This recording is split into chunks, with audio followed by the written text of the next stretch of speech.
country.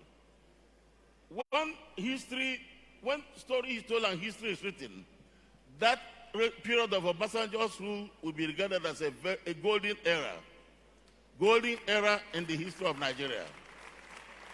Obasanjo, my first contact with Obasanjo was in 1970 when we surrendered.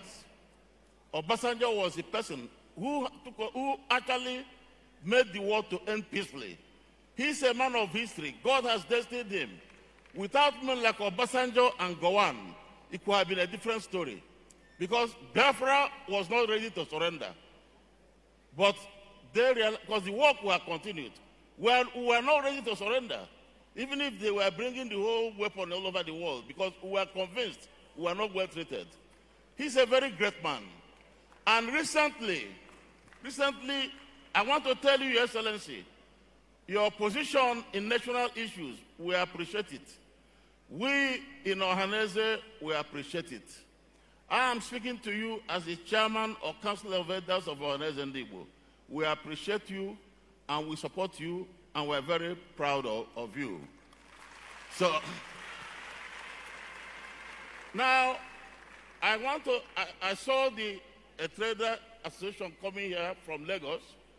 I want to let our people in Lagos to know that on Wednesday, I called a meeting of Ohaneze Council of Elders worldwide, and we x-rayed the events in Lagos. And I want to tell you that we have people who attended the branches in America, in Canada, in Europe, in London, and Nigeria. We have resolved, and I want those from Lagos to go home and tell those in Lagos, we have resolved that never again can we allow anybody to take the life of any innocent Igbo person. All of us are going to fight the person. We are going to fight the person. Never again. We are in Nigeria, and we have invested in Nigeria. Our investments are so much. We are not going to take the question of people telling us to go. We are not going anywhere. And I want to tell those in Lagos to realize that there is no war between us and Yorubas. Yorubas they're just political rascals, and we are going to handle them. The elders have directed Secretary General of Ohaneze Ndigbo, Emuche, to set up a commission of inquiry to find out things destroyed. People are going to pay. Meanwhile, I want to say I thank you for this opportunity. I'm very grateful, and I want you to give Soludo support. Give him support so that he will continue to concentrate on his job and do more. Thank you very much. Thank you.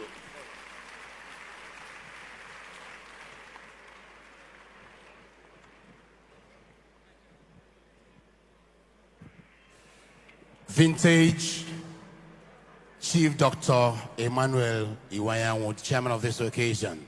Thank you very much, sir.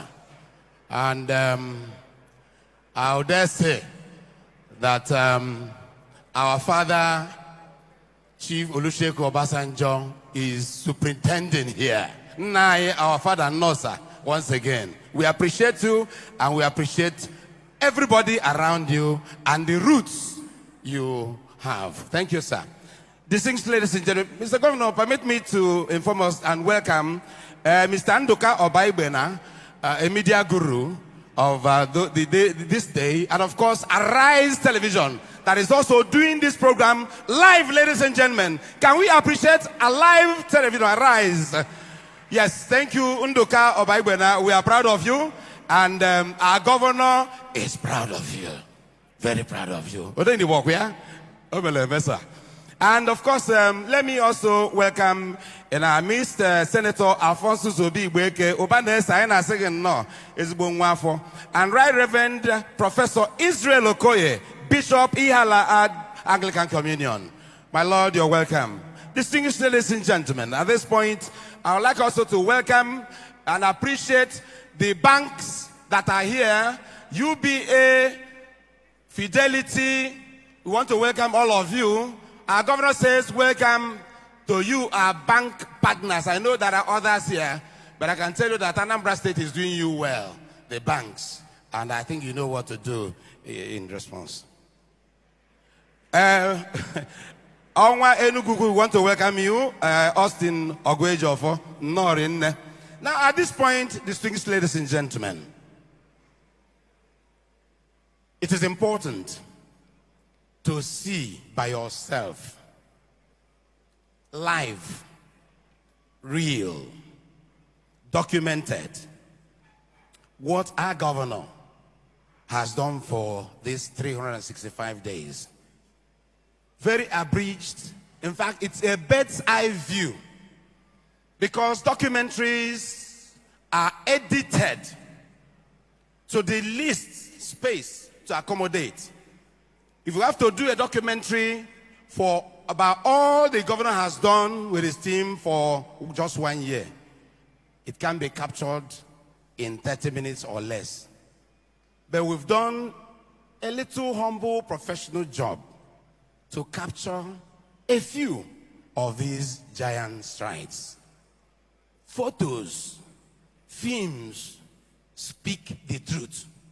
It is not like Facebook or social media where you photocrop.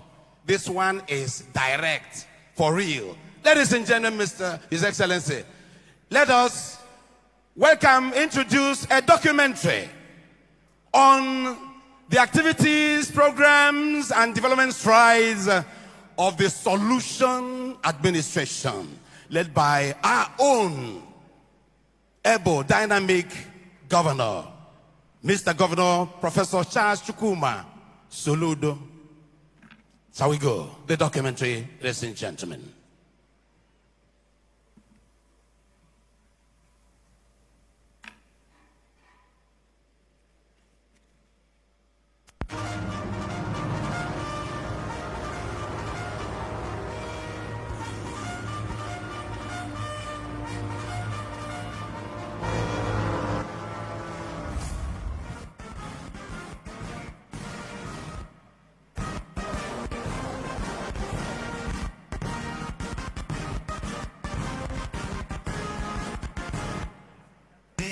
Of Professor Chukwuma Charles Soludo and Dr. Onyeka Chukwu Ibezim as the Governor and Deputy Governor of Anambra State, respectively, on the 17th of March 2022, marked the fulfillment of the long hope of the people of Anambra State for a resourceful, innovative, and responsible state government with prime development instinct, a government wholly responsive to the creative, entrepreneurial and developmental impulses of Anambra. Governor Soludo came with the 5 solution pillars, namely security, law and order, which decrees tackling insecurity head-on and restoring law and order. Economic transformation and infrastructure, which deals with power, infrastructure, mainstreaming made in Anambra and Anambra Standard Agenda. Human capital and social agenda, which aims at creating a digital tribe, human capital productive at home and exportable abroad. Governance, rule of law and value system, which targets transforming public service, justice system and mainstreaming the Anambra's value system. Environment, towards a clean, green, planned and sustainable markets, communities and cities. The above cardinal interests drive the Soludo administration's vision of building a livable and prosperous smart megacity, a preferred place to live, learn, invest, work, relax, and enjoy. The administration inherited worrisome security breaches in the state, which turned even worse at the inception of the new government. Criminals entrenched in various camps in the bushes, buoyed by fetish practices, unleashed terror on Anambra. They had literally taken over the 7 local government areas in Anambra South Senatorial District. Their boast to run the government out of town was, however, met with a very stiff pushback by the Soludo administration. The Anambra Vigilante Group was quickly revitalized and made to work with the federal security agencies, the Army, the Air Force, the Navy, and the Directorate of State Security in a joint task force, JTF operation, led by the State Commissioner of Police. The JTF has not only succeeded in freeing the 8 local government councils that were under the stranglehold of the criminals, it demystified the unknown gunmen saga and increasingly restored the confidence of Anambra in Soludo government's ability to secure their lives and property. To promote speedy dispensation of justice, the government embarked on digitization of Anambra State justice delivery system. It established virtual hearing facilities in 20 high courts and 4 correctional centers in the state. The administration launched regenerative agriculture as a state policy that encourages healthy, nutrient-dense natural food production. As a first step towards reenacting the era of economic prosperity engendered by Chief Michael Obada's agriculture policy in the First Republic, the Soludo administration procured and distributed prime economic trees to the Anambra. Governor Chukwuma Soludo led the massive tree planting campaign by personally planting some trees in his neighborhood. The trees distributed included sprout out of there and endangered species like Opa, Aki, Boba, and Spachop seedlings. The administration procured and distributed to their the administration has meant the process of creating industrial cities and gender accelerated economic growth of the state. 53 hectares of land has been acquired at Go Agnes for an export emporium. This aims at encouraging the new global acclaim and entrepreneurs to attract the global community, positively invest in their growing. The administration has commenced work at the Obaguo Wholesale Drug Center, which will serve as a regulated distribution hub for drugs in the Southeast and beyond. It has also commenced work at the 400 hectare Anambra State Pharmaceutical Manufacturing Hub at Moji, while the Obaguo Distribution Hub, the largest open drug market in Africa. The vision, your body project, numerous pharmaceutical companies coming in to invest will create over 50,000 jobs and attract many ancillary companies with aggregate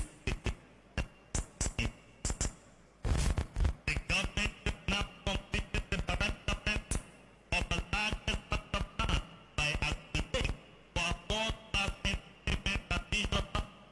The project aims at boosting the ample volume of the state to be delivered in 4 months. The unprecedented transformation in the road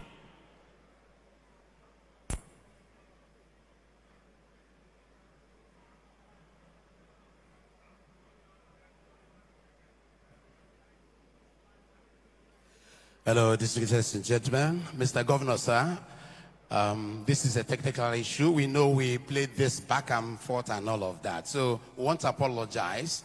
It will come up just like sometimes when you're watching television, it clogs, you know. So, but we are apologizing, and our team of technical personnel are dealing with it. I want to believe that what you have seen already speaks volumes, because there was this lecturer at the UNN then. He was teaching us advertisement.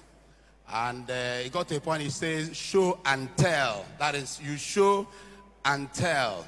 And like I said before, what we're presenting here is not photo cropping. It is real. And we want to appreciate the fact that all of you are here with us today. I can assure that in a jiffy, we'll get this back. Because this is the fulcrum, actually. Mr. Governor will eventually come up here to chat with you, talk to you, and all of that. But this interlude, we want to appreciate you and say that we are with you. And especially, I don't think we've had this kind of assemblage of the cream de la cream in this hall. I doubt.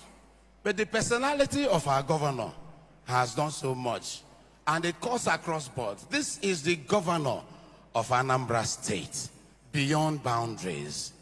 He's an international personality, as we know, and by the grace of God, he's there to serve the Anambra people. And he says, He is the employee of Anambra State. That is the servant of the people.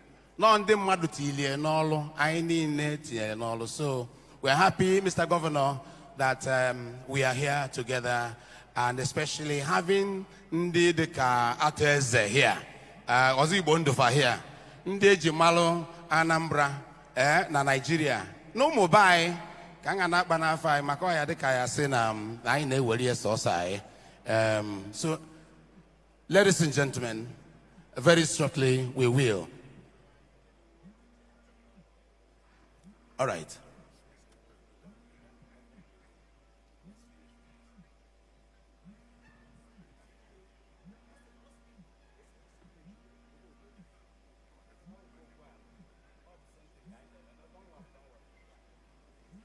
Ladies and gentlemen, let me also add my voice to apologize for this break in transmission.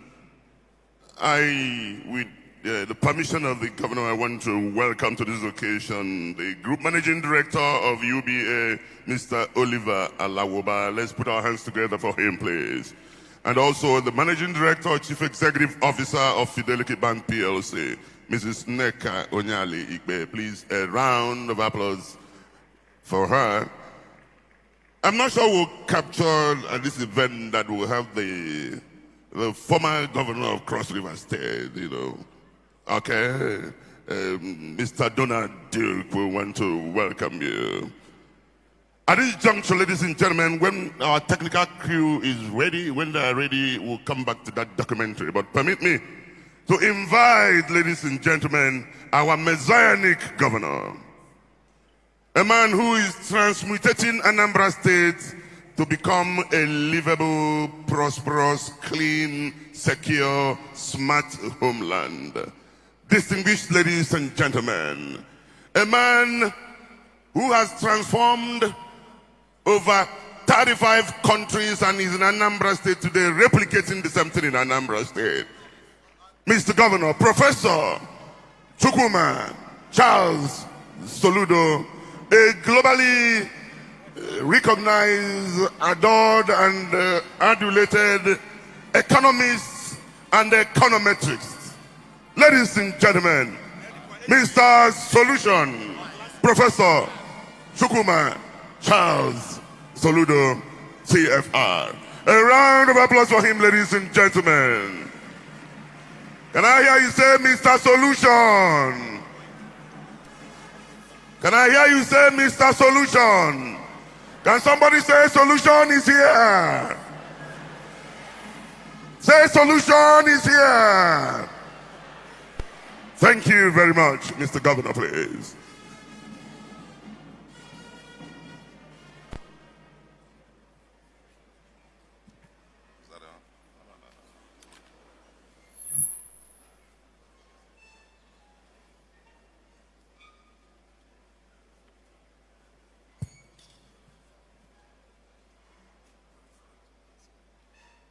Slideshow.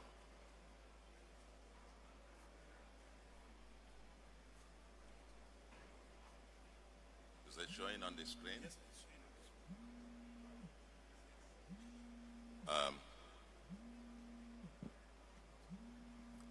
Thank you very much.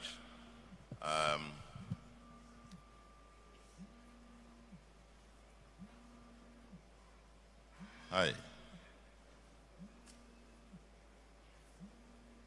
Ndị Anambra ekene m ụnụ. Ndị Anambra kwenu. Ndị Anambra mụọnụ. Ndị Anambra kachanụ. Your Excellencies, the chairman of the occasion, all the distinguished invited guests, our traditional rulers, captains of industries, let me rest on the already established protocol. But when I heard you make the recognitions, I didn't hear you recognize Chief Mrs. Uju Ifejika, who is chairing Oil and Gas Committee. I didn't hear you do that, so I might have to recognize her as well. You are welcome, Chief Mrs. Ifejika. Ndị Anambra, 365 days ago, well, a few days ago, I was sworn in as your chief servant, together with my deputy, Dr. Onyeka Chukwu Ibezim. On that day, the 17th of March, we took the oath of office. I told you there was no time to waste and there would be no excuses. We worked for 8 hours and 45 minutes on that day. And all through the days from then up until this day, we're still working every day of the week, making sure that every minute counts. Because the job you employed us to do is an assignment with a deadline. We have gone 1 year, 3 more years to go. And each minute must be made to count. And that is why we thought that after 1 year in office, if it's a corporation, the corporation would, the management, the managing director or the president would call shareholders meeting and present an annual report. What we have come to do today is to present some sort of an abridged form of the annual report. What has happened over the last 365 days. Yes, 365 days of humongous challenges, challenges in the world, challenges in the country, and we even faced natural disaster, the biggest flood disaster in history. We overcame. Yes, 365 days, we know the economic circumstances. Anambra has an economy of 6 to 7 trillion naira economy, but even that, without the size of the economy, we barely collected 20 billion in internally generated revenue for a whole year. Yes, the foundations are there. We're still receiving even reports of contractor debts and all the other liabilities that we have. But we promised you that there will be no excuses. The House of Assembly, within the last 12 months, I think last year, when we came, approved that we should borrow, realizing the mean financial resources of the state, approved that we should borrow 100 billion, but up until this minute, we still have not borrowed a kobo, but we are still trudging on. There will be no excuses. We promise you there will be no excuses. The reason we haven't borrowed is that we are trying to negotiate the best possible terms for the Anambra. We need every penny. The resources that we've expended over the last 12 months, barely about 100 billion or thereabout.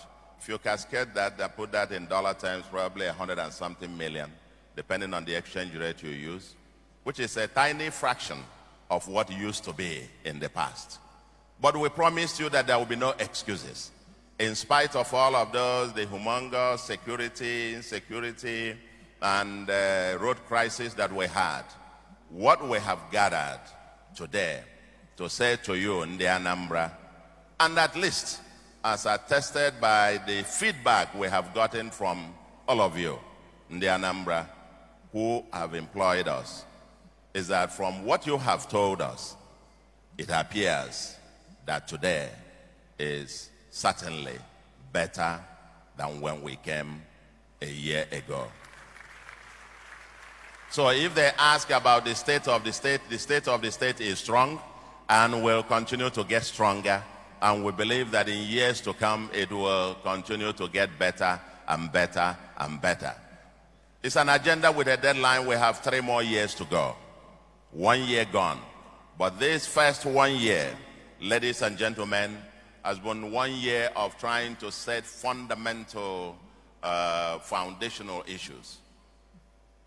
While I said this particular this particular first anniversary, I'm so delighted, so very delighted about the cream of the Anambra who have come, and very importantly, our partners in progress, our friends and well-wishers, and the partners of Ndi Anambra, friends of Ndi Anambra, and very importantly, I would dare to say, the father of modern Nigeria is here, Chief Olusegun Obasanjo, who is also my boss, as my boss, under whose tutelage I went for 4 years. Woke up every morning, part of the morning prayer team, and learned on the feet of the master. And I think I must say,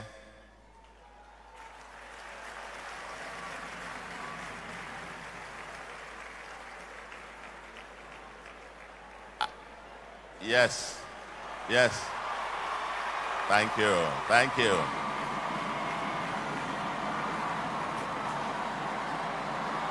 Thank you. Yeah. It's the former governor is coming.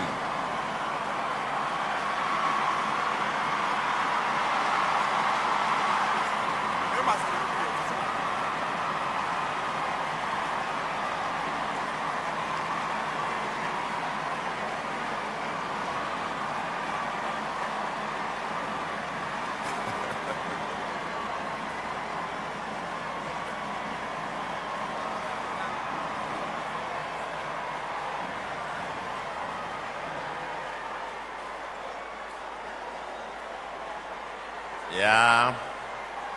Yeah. Thank you. Thank you. Thank you.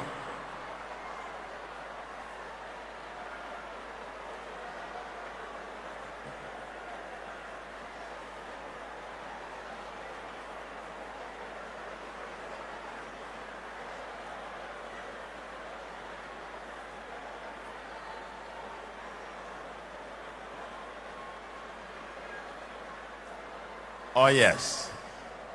I think today is a very, very special day. Yeah.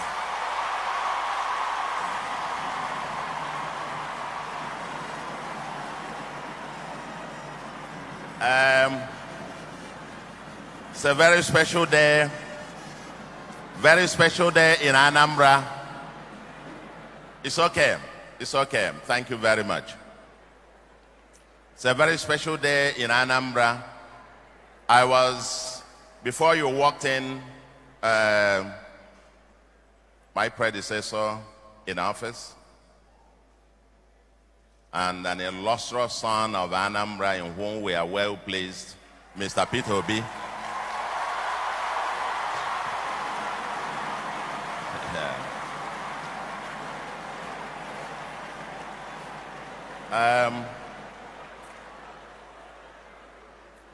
Before you came, I was just appreciating Mr. President, the father of Nigeria, who laid very clear foundations, who happened to be a mentor, one who inspired me, and I would dare to say, one who also encouraged me along this path.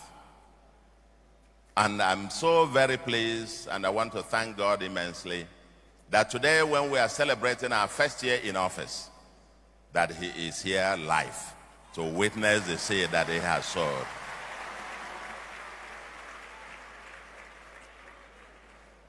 I've appreciated all the guests who are here, but my predecessor who just came in, we've also recognized Mrs. Etiaba, with whom you worked. Under our own party, when I sent an invitation to him, and I don't think he saw it, when we then met in Aguleri, I reminded him that I had sent him an invitation, and he read it there beside me and promised me that he will come, and here he is.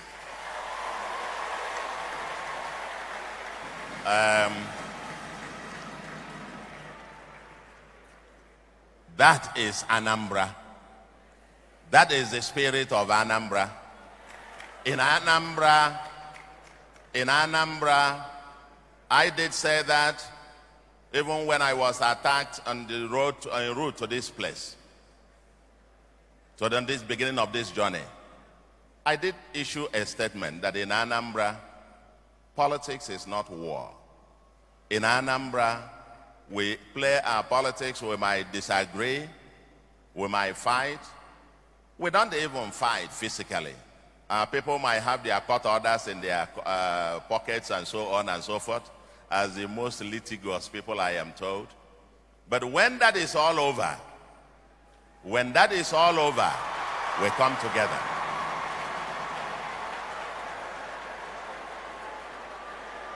That is the spirit of Anambra. And I want to thank you immensely, Governor, for coming to this event.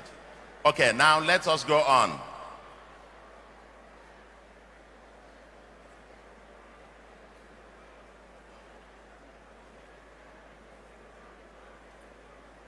Okay, dear friends, in this short presentation, sorry, like we said, that there's no excuses. Despite the challenges, mean resources, security, infrastructure challenges, we had a road crisis. We promise you that there will be no challenges. And the documentary that was supposed to go was supposed to provide you with a total overview, a summary of what has happened in a nutshell, so that I wouldn't spend much of the time, speaking here on the podium. But let me quickly just go, through this. Like I said, in the first year has been foundational, and we'll be working literally 24/7. In our second year, on our journey to building the foundation for a livable and prosperous smart megacity. From our second year onwards, for the remaining 3 years, we'll be consolidating and scaling off our transformation process. And on this first year, our focus also was, and will continue to be, focusing on the 5 pillars of the Soludo Solution Agenda. We designed our manifesto. We are committed to Ndi Anambra to deliver everything we have promised you in our manifesto. And we will do everything that we can, despite all the challenges. Of course, SWOT analysis, the strengths, weaknesses, opportunities, and threats of the state, not exhaustive. We have them all here. This presentation will be made public. So if you are interested, you are going to read it, download it and read. But I'm just going to summarize and go through quite a bit of it. Anambra has, like I said, the economic size of about 6 to 7 trillion naira, with very abundant human resource, human capital, domiciled at home and elsewhere. Anambra people are everywhere, all over the world. Everywhere we are, you have the investors. More than 60% of our non-land assets are outside of the Anambra state. And part of our challenge, part of our mission here is to now come down to build a homeland, an itinerant people that happen to be in everybody's village. But our homeland, for some reason, is seemingly desolate. And it is time for us to build a livable and prosperous homeland, a preferred place to live, to learn, to invest, work, relax, and enjoy. And our vision is that this will be Africa's new axis of prosperity. So that as an itinerant people, going to live outside of Anambra will be by choice and no longer by duress. That's the mission that we set out to achieve. As I said, our 5-point agenda is security, law and order, infrastructure and economic transformation, human capital and social agenda, governance and value system, and of course the environment. The environment is Anambra's existential threat. About 35 to 40% of Anambra's land is under threat of erosion and flooding annually. And then, of course, for us to have everything technology and technology everywhere. On security, law, and order, I think they have tried to, on the documentary, summarize quite a bit of it, but I will send you this to read. But the issue of kidnapping for ransom, banditry, farmer headsmen, clashes, communal disputes, cult and drug-related criminality, separatist agitation, and so on, were so rampant when we came here. But with a single-minded purpose and in unison with the Anambra, we all agreed that we must take back our homeland. And we took on this insecurity head-on. And today, I don't need to go through what we have done, quite a whole lot of things, including establishing a full Ministry of Homeland Security to deal with this, with commissioner and special advisors on security, and a functional synergy among the security agencies in the state, restructure the Anambra Vigilante Service, and strengthen Security Trust Fund. And Monday Sit at Home has largely loosened, and we could say we set up a Truth, Peace, and Justice Commission to be able to get down to the remote and immediate causes of the insecurity, not only in Anambra, but the entire Southeast. And the Truth, Justice, and Peace Commission has submitted an inception report, and we're already on course to implementing some of their recommendations. But so far, it is good to say, I think to summarize, that so far, Anambra is safer today, far safer today than it was 17th of March last year. On law and order as well, judiciary is a critical component of that. And we've been in partnership with the judiciary. Our chief judge is here, very hardworking, very conscientious, a patriotic son of Anambra. And the judiciary and our judges have been in partnership with us. And with this, we've had, I said, in terms of productivity of our judges, I understand that we rank only second to Lagos in terms of the number of cases that you are able to dispense. We proceeded on sequential digitization of the justice delivery system, enabling virtual hearing facilities, improved power supply in our high courts, and facilitated a new law, state multi-door courthouse that will enhance access to justice by providing alternative mechanism to supplement litigation. Opened a register for defendants convicted for rape and so on, designated courts at the magistrate and high court for sex gender-based cases, and facilitating the amendment of criminal justice law, and so on and so forth. On part 2, which is our economic infrastructure and economic transformation. When we came, the pillars to make this livable and prosperous homeland to happen, the critical infrastructure required to make this happen, include the issue of transportation, especially land in the case of Anambra here. Our water transportation will also be very critical, but also power infrastructure, technology, and so on. And we immediately, recognizing the road crisis that we had, we acknowledged that during our campaigns that Anambra faced a road crisis. And when we came, we immediately declared a state of emergency on roads in Anambra. And within the first 9 months, we awarded and flagged off 261 kilometers of roads touching the entire 21 local governments simultaneously. And you know what is new? What is new and different is that the design and the quality we are delivering with cement stabilization, stone base, and then the thickness of the asphalt, the design and the delivery are such that with the contractors, each of them guarantees us that each of these roads must last minimum of 20 years. That is what is new, and that is what we are doing differently. Also, for all of these roads that we have awarded, we have paid mobilization fees of 30 to 50% to all the contractors, and work is simultaneously going on around the state. All these, of course, what we've done and all through the seasons, and then worked with the local government chairman, especially during the Christmas season, to ensure that all the roads, we had some palliatives around some very terrible places, and so on. The silting, the drainages, is a very key component of this. Next week, we'll be launching a major initiative. When we came, the waste management problem was critical. For decades of lack of planning for our cities and communities, you now have the kind of flooding that goes on.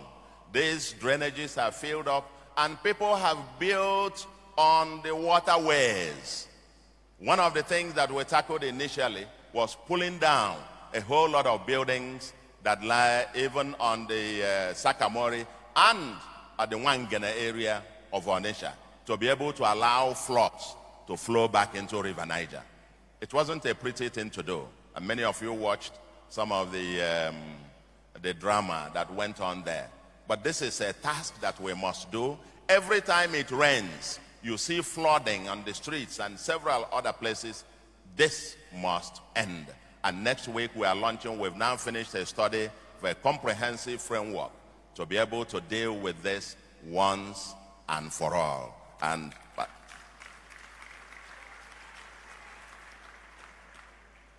on the same, on power, the roads we're going to see, and I think sometime next year or even later part of the year, some of you might be coming. I see people coming to do concession, commissioning and so on. We might be calling some of you to come and help us cut the tapes and so on and so forth.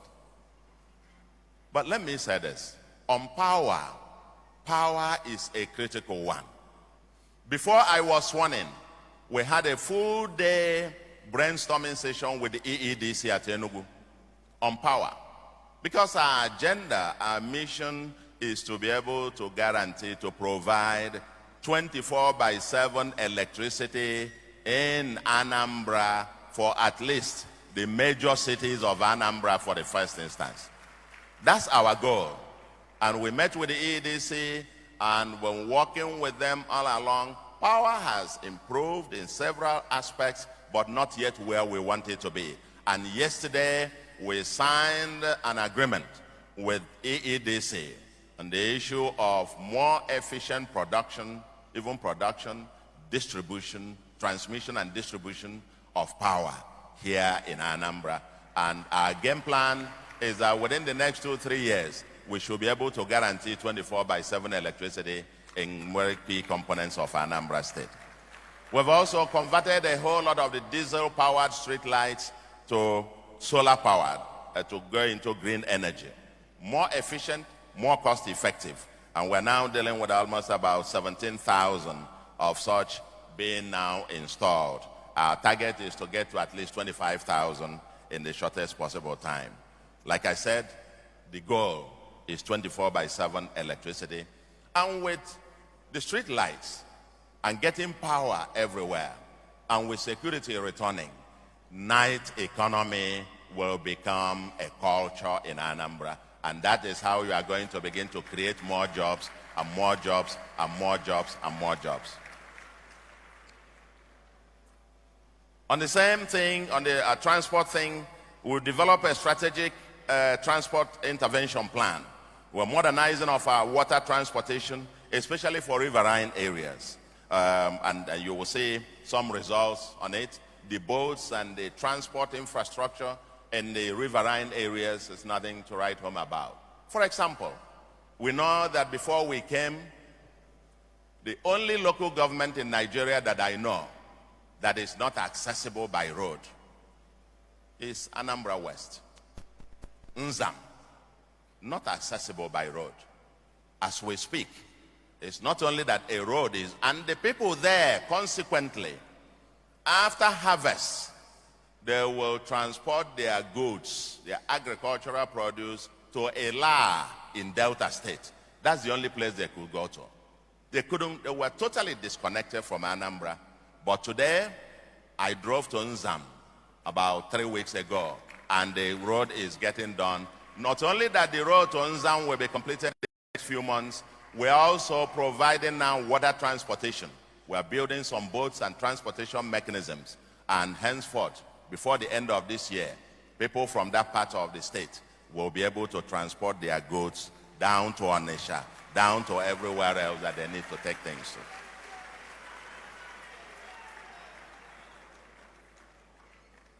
We have bus terminals, modern bus terminals. We are revamping our intra-city and intercity transportation system. Mass transit systems that we are actually working on. And we're also strict adherence to civil aviation safety and operational standards at our airport. We're continuing work to complete Anambra International Airport. It's still a work in progress, but I must pay special tribute to my immediate predecessor who commenced and at least took that airport to the level where at least flights can get there. And also acknowledge him for this particular international convention center that he also put up to us. We've recently completed a feasibility study. Actually, a Chinese company has helped to complete, they themselves proposed it, and they helped to complete a feasibility study, pro bono, on SkyTrain with a pilot at Onitsha. And you would have seen that on the video if we had a chance to look at that. And we're now exploring financing options, and if we're able to arrange appropriate financing options, that itself also for mass transit system around Onitsha metropolis, where instead of people getting caught in traffic for 4 or 5 hours, gridlocks every day, we're also providing all kinds of bypasses at Onitsha, especially one now going from Apaka all the way to Nsugbe to be able to unlock the gridlock at 33 and others. But in addition to this, we are now exploring the possibility of a sky train. I know my friend, the former governor of Cross River, the Duke, maybe we'll discuss that in addition with the proposed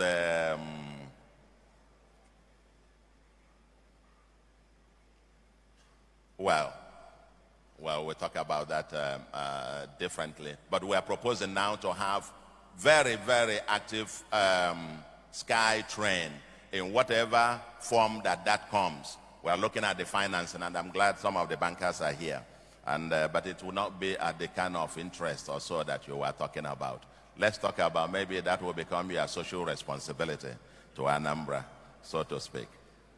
We developed a session on water supply in Onitsha, Oka, Ihiala, Agwata, and so on. We've conducted hydrological mapping of the state, and water supply to the secretariat at the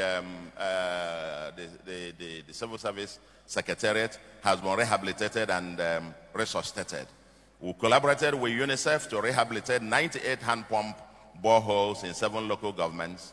And currently, we are constructing, working with NHS to IHS, to construct about 2,000 kilometers of fiber optic ducts.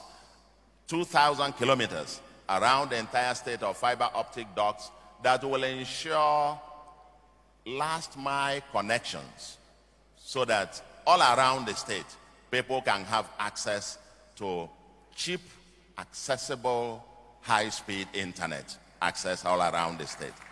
This will be the foundation for our migration to having a digital tribe. And we'll decide on commencing construction of the leisure entertainment hub around Agolo Lake. Agolo Lake is, if you see the photo, and they would have shown that on the video, we've now acquired, I think, another 26 to 32 hectares of land there. What we are envisaging around Agolo Lake will be part of our mission to create a new economy of leisure, entertainment. Our own African Disneyland will be there around Agolo Lake. And that is what is being designed, and that's what is going to be there. Well, I'm glad my predecessor, Peter B., was clapping hard here. That is his community. That's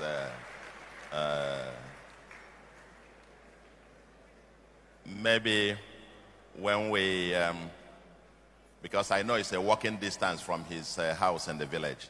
So maybe you turn your house into a hotel and people will be coming to rent it, and then there will be quite a lot of money to be made. We've acquired about 250 hectares of land and signed a PPP agreement with 7 companies for what we call the new Oka City. 3 companies have already moved to site. The Housing Corporation has already acquired about, out of the 21 housing estates, many of them non-functional, 4 of them are back on stream now. And on agriculture, we launched the regenerative agriculture state policy aimed to produce natural organic food through sustainable means.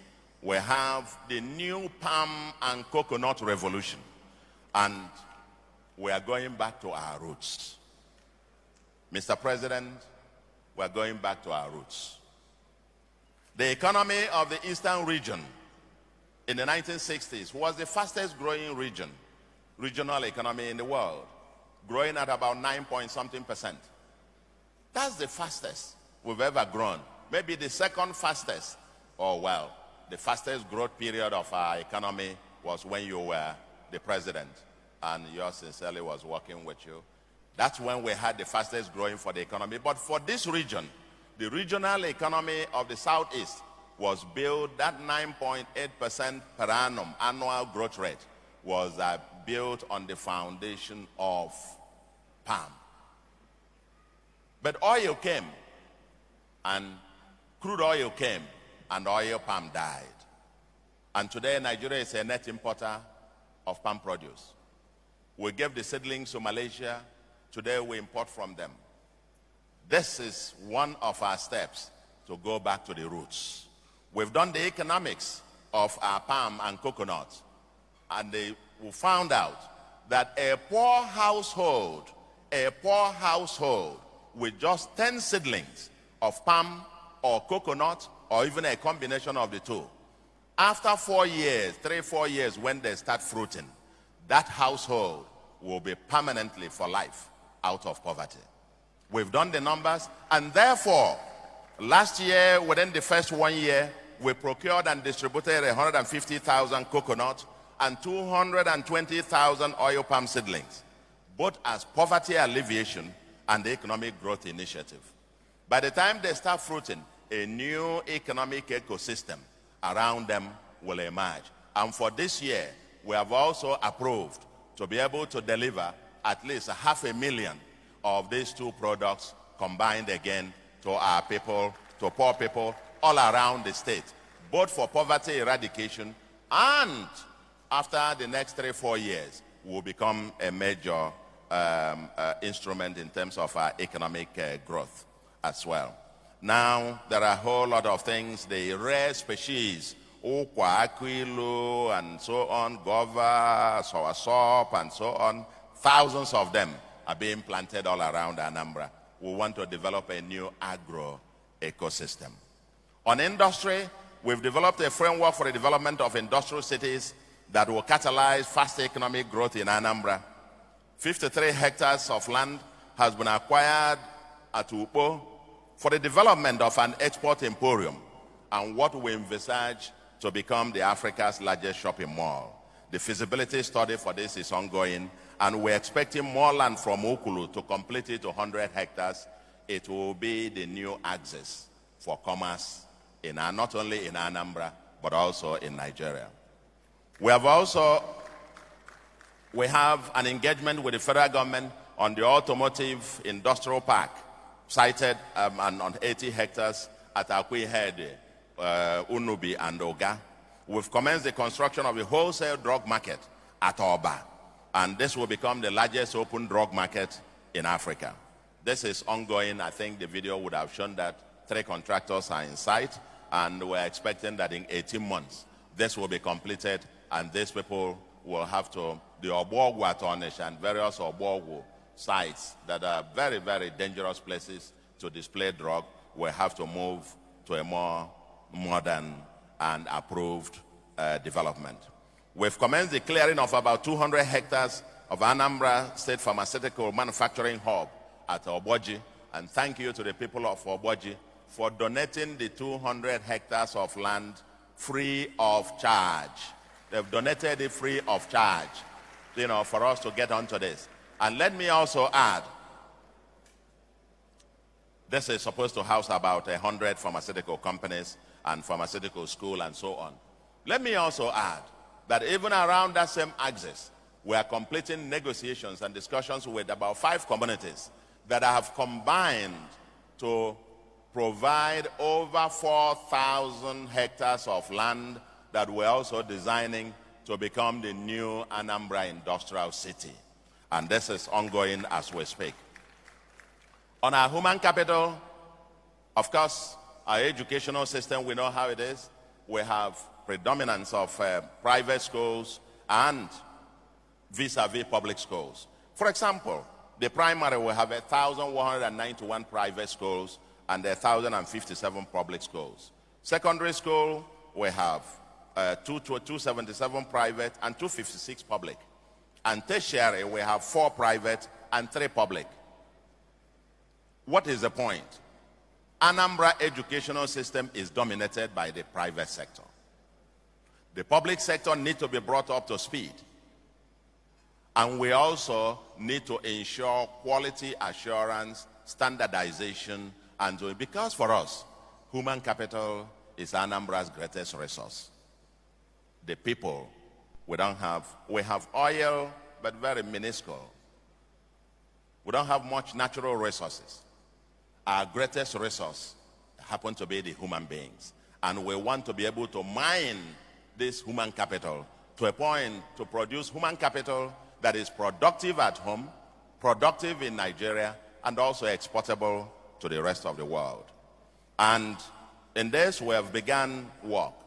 But whatever education system you have, whatever thing else in terms of review of curricula, in terms of quality assurance, monitoring and evaluation, and improvement on infrastructure, in the Anambra, the quality of a school is measured by the availability and quality of teachers and the quality of teaching. And therefore, we decided when we came into office, I know for myself, in my community at Isofia, that I have been paying for about 39 PTA teachers for many years now. And these are schools, largely public and private, and mission schools, that have very few teachers. And therefore, we decided that we are going to end an era of schools without teachers. As I am told, somebody, fact checker said, rarely does it happen in Nigeria. People, governors and presidents don't recruit when they assume office. They recruit a few months to live in office. But here, we've decided to do it the other way around. First 9 months on assumption of office, we recruited 5,000 teachers. We recruited 5,000 teachers. And we're still going to recruit more specialized teachers for our vocational schools, special science schools, and technology schools. We are going to be advertising for those in a moment. But let me say something to you, dear friends. Something unique happened with this recruitment exercise. In the recruitment exercise, we ensured that only one criterion was important, and that is your competence, your excellence. For the first time, I am told, in modern times in Nigeria, when in some states, they even sack non-resident, non-indigens of the state. They sack them from their public service. They sack them from their teaching service. Here in Anambra, in the recruitment exercise, your state of origin did not matter. This is one recruitment exercise in which we now have people from Kogi, from Ekiti, from Imo, Abia, Enugu, Ebonyi, everywhere, all over the state, our neighboring states and so on, were part of those who have been recruited to teach here. Because for us, the interest of the child is not just to have a teacher. The interest of the child is to have the best teacher. It's not the teacher, and in this recruitment exercise, I said to those who are superintending, even if I, as the governor, give you a name to put in there, tear it and throw. And if I hear that anybody ever makes sense on the list, other than through merit, and all the stuff were advertised the scores, your exam scores, and those who were recruited. So if you are qualified and you were not recruited, let us know. If you are not qualified and you are there, people will also let us know. I think so far there have been some people who pointed out that they met the cutoff and they were not part of the 5,000, and we are compiling those, especially those of them who have teaching subjects. Those of them who have teaching subjects. Those of them out there, I saw some of them when we were entering here who were drawing my attention to it. I want to say to them, we will deal with this in the next few weeks.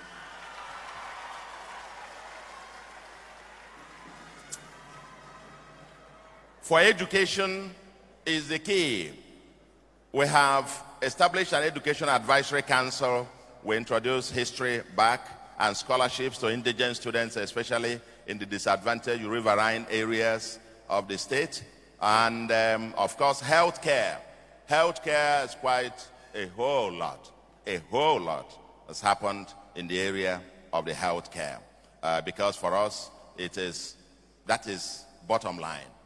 In the first 3 months or so, we distributed in partnership with our development partners some 3.8 million mosquito nets, deployed the emergency response team that contained the monkeypox outbreak, deployed drug revolving fund in state hospitals. We have ongoing upgrade of 3 major general hospitals at Ekulobi, Enugu, and Umueri, including dental units. We have 30 centers for cervical cancer screening treatment already established, and we have established state emergency medical services or ambulance system, drug quality control lab at Amako, and recruitment and deployment. And yes, very important, that most of our hospitals, if you looked at the data that I shared a moment ago, you'll see that our basic infrastructure, health facilities, happen to be dominated by the private practitioners. And my Commissioner of Health, we were discussing the paradox, and he said the reason for that is because the public health institutions have not worked. And therefore, we decided to flip it, to now make the public health institutions to work by rebuilding the general hospitals. We started with 3, and we're going to get into the levels as we go to rebuild the public general hospitals.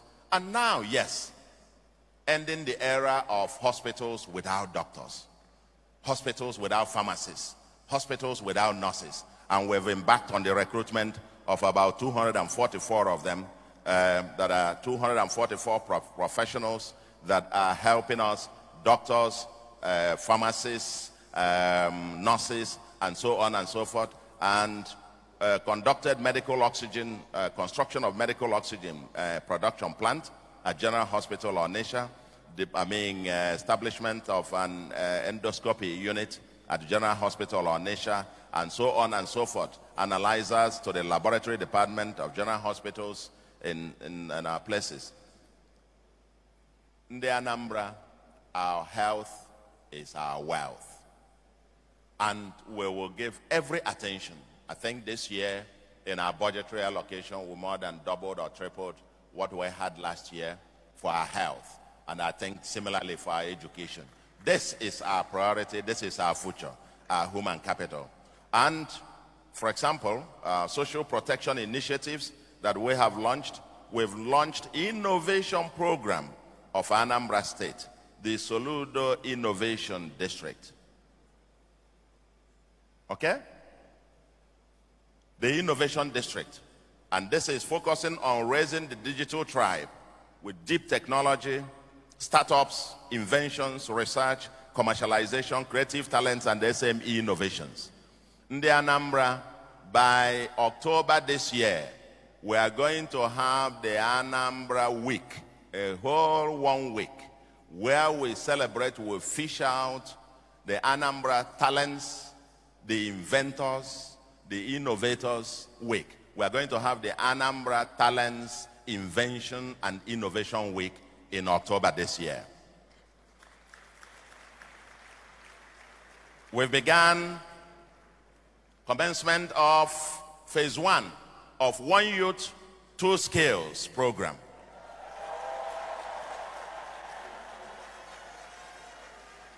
This government, our government, is about the youths and our children because they constitute the future of Nigeria. They constitute the future of Anambra. And we are now training about 5,000 of them, and we have set out about a few billions of naira to be able to empower them upon graduation in the next few days. I think the first graduates will finish in the next 2 months. And we have launched the Anambra Digital Tribe. Like I said, we signed an MOU with Microsoft on Tuesday and launched the Anambra Digital Tribe. And from Tuesday to yesterday, when the portal for people to indicate interest, because we set out to train about 20,000 youths this year on basic and advanced digital skills. And between Tuesday to Friday, over 10,000 people have already applied. And we're expecting much more applications coming on in years to come. We have about 2,438 poor and vulnerable people received, over 2,000 bi-monthly, 500 women and youth provided short-scale vocational training and met eligibility criteria to partake in the Nigeria for Women program, a World Bank program, and we successfully implemented our social investment programs. We've established a sexual and gender-based violence unit for prompt interventions in related issues and tracking or reporting of such issues to the Federal Ministry of Women Affairs and, of course, our own ministry here. We've developed our draft social protection policy. Several micro-agenda issues all across 15 communities and 8 local governments have also been implemented. Yes, the fourth, before the last one, is governance. Governance and value system. Massive challenges. This is where we try to reform how government works. Reforming how government works. My president will recall the reform that he also led during his regime on reforming public sector reforms. This is the same thing. If the public sector cannot provide service to the people, then forget it.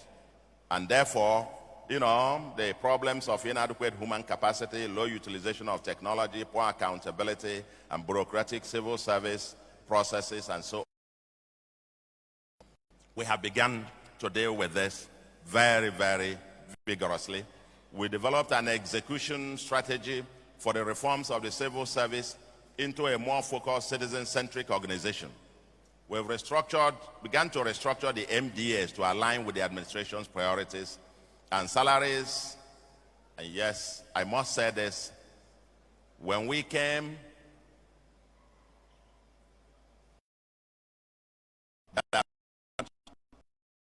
today, around 16, 17 states have difficulties paying salaries. I was looking at the results of the governorship elections and seeing people jubilating in some of the states and with a hope that workers can now be paid salaries as at when due. That's something as basic as this. Well, we have come, despite the financial resources. I hate to begin to talk about payment of salary as an achievement. For me, that's most elementary. We don't talk about this. But one thing that was a missing link when we arrived here, of course, the salary bit, we've continued to pay that every 25th of the month. But what is missing was that for 4 years, pensioners did not receive their gratuity. And so we had billions and billions and billions of backlog. And when we saw this, I felt the empathy because my father also retired as a worker. And I could not imagine what it would have meant if on retirement he wasn't paid his gratuity. And so we decided that at least under my watch, that everybody who retires from civil service and even the local government service commission itself, henceforth since March last year, all pensioners not only receive their pension, but also receive their gratuity now as we go. We not only did that, we have gone back to the backlog. We have gone back to the backlog starting from 2018 and began to clear the backlog, and we are doing that sequentially and gradually. At least there is hope that one day your gratuities all will be cleared off, as the case may be. We have also, in empathy with the working people of Anambra, the civil service and the public servants, decided, we know the inflation rate today. We know the inflation over 20%. So the real income of people have come down. Even the cost of construction has gone up significantly, tripled as the case may be. You know, the cost of diesel. But we had empathy for the civil servants. If we expect so much from them, we must also try within the limited resources to empower them. And we agreed, and last December, we announced and started implementation from January to have a 10% increase in their salaries across board, across the entire state. Now, Anti-Corruption Steering Committee has been domesticated in every ministry, and we have established a delivery unit under the governor's office to help us, what we call C, Strategy, Execution, and Evaluation Office, under my office. And we have developed strategic plans for all the MDAs and performance agreements signed with them. Yes, we are doing everything to promote meaningful work, that you earn something and not rent. We've been mainstreaming a slogan that Arboro is not work, and that you must put in value for something. We don't just give you an appointment to sit and do nothing and earn something. You must have value that you produce from the Anambra. Prudence and value for money happen to be a major plank on which we campaigned and promised in the Anambra. On my inaugural speech, I did spell out two conditions, two questions that I must ask to spend public resource. One, if it is money I have earned personally, would I spend it this way? And number two, if I collect this 1 naira, 2 naira from Keke and Okada and so on drivers, is this the best way to spend this money? If I told you on my inaugural speech that if I can answer yes to both, I will not do that. And we have gone on, part of the ways we have tried to do much of what we have done with limited resources, low revenue base, and without yet borrowing, is that we have squeezed and cut off magnificent fat and waste from the governance process and from the way government works. And a typical example I like to give is that when I assumed office, contracts were in existence for facility management. Facility management, that is to clean up offices and so on. And it was costing 137 million every month. And I thought, 137 million a month to clean offices, would they turn it into gold when you finish cleaning? And we had a review and review and review until I finally asked, why couldn't we employ 200 persons, minimum wage, to do this cleaning? And that will be, minimum wage will be 6 million. Add another 4 million to buy detergents and the condiment, that will be 10. And I asked the committee to demonstrate why we should pay more than 10 million a month. Long story short, they came back finally with a report that they've now come with a bill of 11 million. And since then, for almost 8 months now, we have been cleaning, doing facility management all around the state with 11 million a month, saving 126 million every month. That is the kind of thing, and with our procurement process, it's so transparent and open, and you go on open bazaar bidding downwards. And we have saved over 10.4 billion in the process. We've commenced a rollout of electronic government procurement system, commenced work on 31 years. For 31 years, Anambra State remains, and I don't know any other state that does not have a functional government house or a governor's lodge. Office of the governor works in Oka, but lives in Amoabia in a different place. That place wasn't designed as governor's lodge. And for 31 years or 32 years, we've decided on coming into office that we must break that jinx. And today, as we speak, massive construction work is ongoing to give Anambra State a befitting government house and governor's lodge here in Awka as the state capital. We've established the Anambra Geographic Information System, reformed and thrown away the old system that we made that was derelict and non-functional, and put up a new one, and the implementation is at top gear. Over 40 CFOs were signed in the last 1 year, even with new commissioners taking office 3 or 4 months afterwards. We implementing fast-track process for mortgage transactions, reducing the processing time by over 80%. From an average of about 6 months to transfer mortgage, it now takes about 3 weeks to do that. And we are heading to 3 days to be able to transfer mortgage in Anambra, 72 hours. That's what we're committed to in our manifesto. And we are committed to delivering that probably over the next 1 year. We've implemented digitizing the budgeting and warranting processes and engaged our partners, the UNDP, the Tony Blair Foundation, World Bank, and so on and so forth. Development partners have been wonderful with us, and I will find time to acknowledge them at the appropriate time.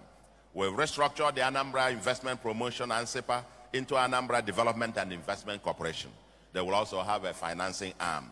And we've conducted a forensic audit on all existing partnerships and joint ventures and created a Ministry of Petroleum Resources and Ministry of Homeland Security. We are entrenching e-governance and leveraging technology. Of course, our IGR has been quite, it's been a challenge. As I said, throughout last year, with a GDP in over 6 trillion naira, barely 20 billion. For the entire year, 1-point-something billion was all that we could collect as IGR. For comparison, Lagos was collecting about 65 billion a month, and we collected 20 billion a year. But if you check about trajectory of 2 roads, just 2 roads, 50-something kilometers, either way, built with the best standard in the world, it's costing a little bit over, 2 of them will exhaust the 20 billion that we contributed. It remains a work in progress. We are reforming our tax system, and we are hopeful that eventually we will be able to raise the revenue that will require. If only every Anambra person living in Anambra or elsewhere, after all, Nigeria has a peculiar federalism that recognizes 2 residences, recognizes state of origin, and recognizes your place of residence. And why wouldn't, if all on the Anambra, which happen to be uniquely itinerant, if everybody can pay, whether you are in Lagos or in Abuja, pay 50% of your total tax to Anambra, just 50. Pay the other 50 where you think you reside. Pay 50%, and if we generate just 5% of income of Anambra, 5% of 6 trillion, you can do the math, and you will not come to less than 300 billion or thereabout. And I will want to tell you in the Anambra, if everybody pays just 5% of his income to Anambra State, my contract is that every penny you put in our palms, we will show you value. And in 3 years, Anambra will be somewhere else that you will not recognize. We are reforming the local government system, management system to ensure greater transparency and accountability. We've installed solar power destined to all the local government headquarters and so on and so forth. Town union elections are now by option A4, and peace has returned in most of our communities. And then local government headquarters that were burned down or vandalized by these criminals have either been completed in refurbishment or ongoing. We settled HO disputes and trained over 1,000 local government workers and so on and so forth. And we are working now on a law to transform our community governance to truly be the 4th tier of government with our own mandatory allocations or statutory transfers to the communities every month. The fifth and the last one is our sustainable environment. As I said before, 35 to 40% of Anambra's land space is under existential threat. Anambra is the erosion capital of the world. Did you hear that? Anambra is the erosion capital of the world. The nature of our soil and, like I said before, the nature of the planning, many of the gullies or drainages that are constructed have no final termination points. And so we have flooding everywhere, and landslides happen to be a major feature of our place. Anambra's landmass is second only to Lagos. But Lagos is expanding by reclaiming the Atlantic. Anambra is shrinking due to erosion. But we must do something about it. It's an existential threat, and we have begun to battle this. I mentioned what we are launching next week. Next week, we're launching the Clean, Green, and Sustainable Anambra. And our game is to make Anambra State ultimately to become the cleanest and most sustainable state in Nigeria in terms of environment. We must clean the waste, turn the waste to wealth, and then be able to replant trees. We have a 1 million tree planting initiative and making tree planting to become a culture, as it were. The silting of the drainages we are going to begin simultaneously next week.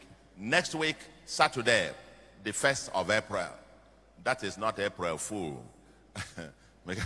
Saturday, the 1st of April, will be the day that we'll begin this launch.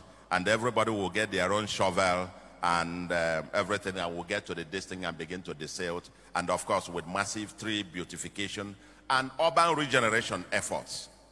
We managed and survived the biggest flood crisis in 2020 that covered half of Anambra State for many weeks, destroying lives, livelihoods, assets, and public infrastructure. We are finishing the drafting of environmental sustainability bill now that will soon get to the House of Assembly. We must restore, we must take back our environment for our grandchildren to come. On our environment again, on urban development, we inaugurated the Anambra Urban Regeneration Council, headed by the best and the brightest of our architects and town planners. And their major mandate is to help us think through operational plans to breed back life, modernize our existing cities, and to also develop templates for development of new ones. And we are on that, working very seriously, to turn our chaotic slums into modern urban state. Because Anambra is rapidly being fully developed. Buildings everywhere in a chaotic manner that if we don't put our feet down today to enforce town planning and to get planning done in a more sustainable manner, we will end up with a one mega city, but of a chaotic, that become a chaotic slum. But for it to be a smart mega city where the world would like to come to, the world where I would like to live, a state where I would like to live, and my children will be proud to live, and grandchildren and great-grandchildren. And for all of us in the Anambra, today, the first best time to have planted a tree was 20 years ago. The second best time to do so is today. And so we are taking the issue of urban regeneration very, very seriously. Removal of projections to regain proper setbacks. It's not going to be fanciful. We're already doing that in some places. Somebody joked that elsewhere in the rest of the world, people have setbacks. Here in Nigeria, we do set forward. Provision of pedestrian walkways, cycling routes, demolition or removal of dilapidated structures, desilting drainages, and so on and so forth. On next steps, gentlemen, I can't go on and on with this, but on our next steps, we have quite an agenda. Over the next 3 years, this is an agenda, as I said, with a deadline. 3 years' time, when we're done, we will be simultaneously looking into all these areas, deepening our security architecture to make deepen security in Anambra. Our export emporium and our largest shopping mall that we're envisaging, as I mentioned earlier, partnership with the judiciary and legislatures for reviewing of laws and speedy dispensation of justice, urban regeneration and modernization of major cities, and so on. Construction of at least 100, put 100 here, but that's being modest. We'll probably do a lot more additional, in addition to the 261 that's already ongoing. Mass transport, developing inter and intra-city transportation system, water, sky train upon syndication of finance, our industrial cities and export processing zones, continuing work on the airport to complete it, to become fully functional as it should, provision of 24-hour electricity in partnership with the EEDC and other providers that may be coming up as well to work in this space. Democratization of digital skills, building a new Orca city. As I said, 7 contracts developers have already been identified and signed agreements with them. Upgrading infrastructure in our schools and hospitals, urban water schemes, especially Orca, Onesh, and Busy water supply, recruitment of specialized teachers and more teachers actually for our schools, entertainment, the Agro Leisure Park, an entertainment park, at least phase 1 of it should have been completed. Launching and implementation of ward-based cooperative intervention programs across the 326 wards in Anambra. Continuous youth skill enhancement program. Mainstreaming sports as an economy.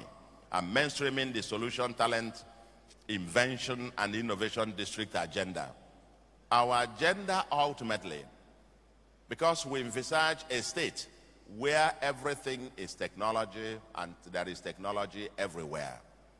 We want to mainstream these digital skills up to a point that every child in primary, secondary, university, in the markets, in the villages will have access to technology and digital skills. We want to mainstream it as a way of life, that technology becomes a culture for a people that hopes to have human capital that is productive at home and exportable abroad. This is a huge agenda, and of course, our agenda on the environment will continue, and so on and so forth. How do we get there, ladies and gentlemen? We'll be moving our IGR, as I mentioned before, targeting to get to 5%, will make a fundamental difference for Anambra. Our prudent and transparent fiscal management, we are doing more with less.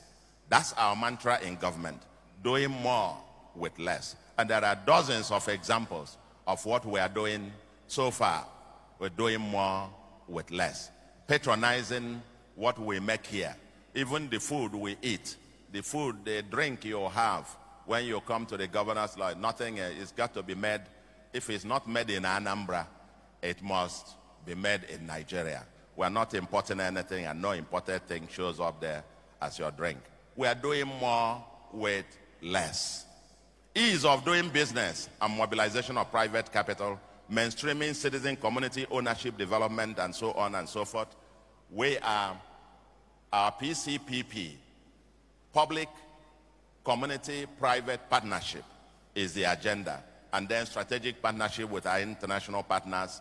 I have a long list of them here to acknowledge: UNDP, World Bank, and so on, UNFPA, and all the embassies that have been of immense help to us, UNICEF, and so on and so forth. In conclusion, in the Anambra, 365 days have come and gone. We have 3 more years to go, and we must make every minute to count. So far, with regards to criminality, we've taken back our state, largely so. But it's not enough. Even though there is no crime-free society in the world, our goal is zero tolerance for insecurity and criminality in Anambra.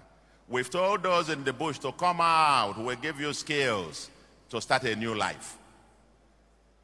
Thousands of skills youths are being trained. The 0.01% in the bush cannot define who we are. The other 99.99%, and I can see some of the youths around the corridors here who are receiving the skills, and we will be giving them the enablement to be able to have a new life. We will continue to transform this. The criminals come out and we'll give you a new life. Anambra must be safe. And we're not going to rest until we've restored absolute peace in Anambra and security.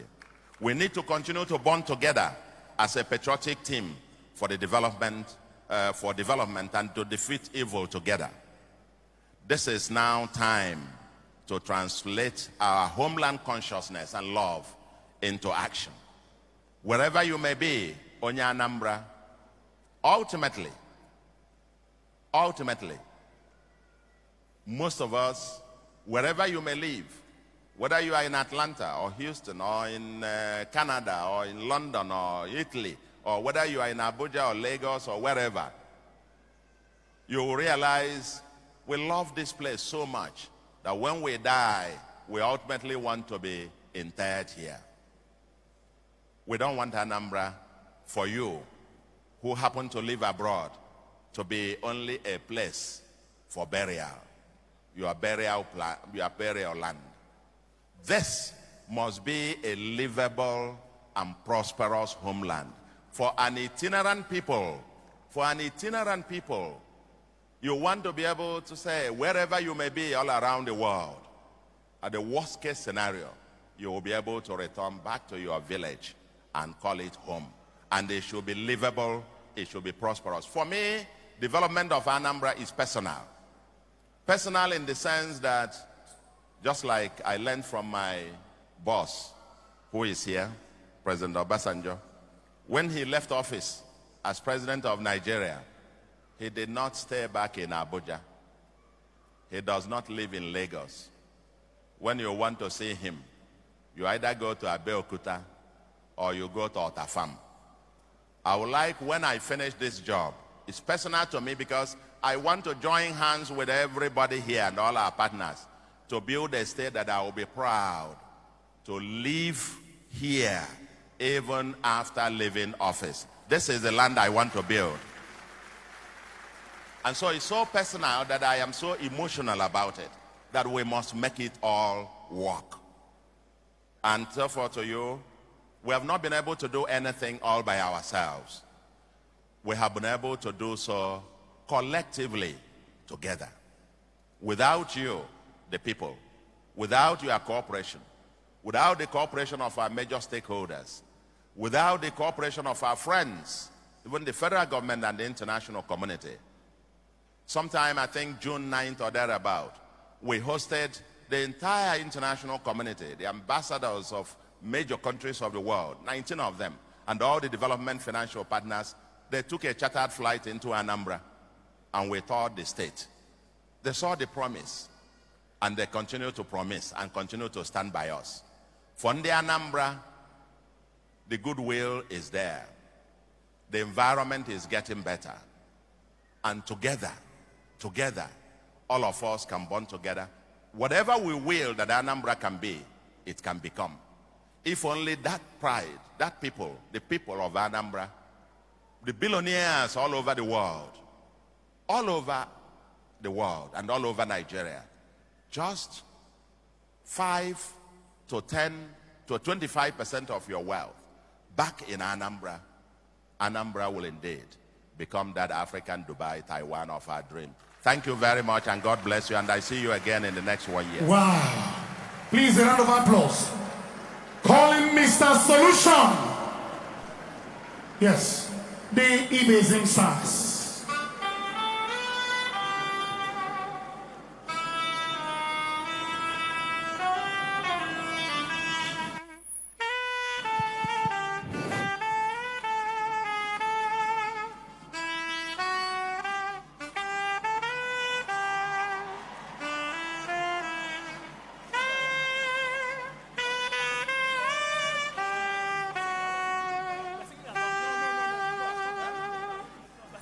Congratulations.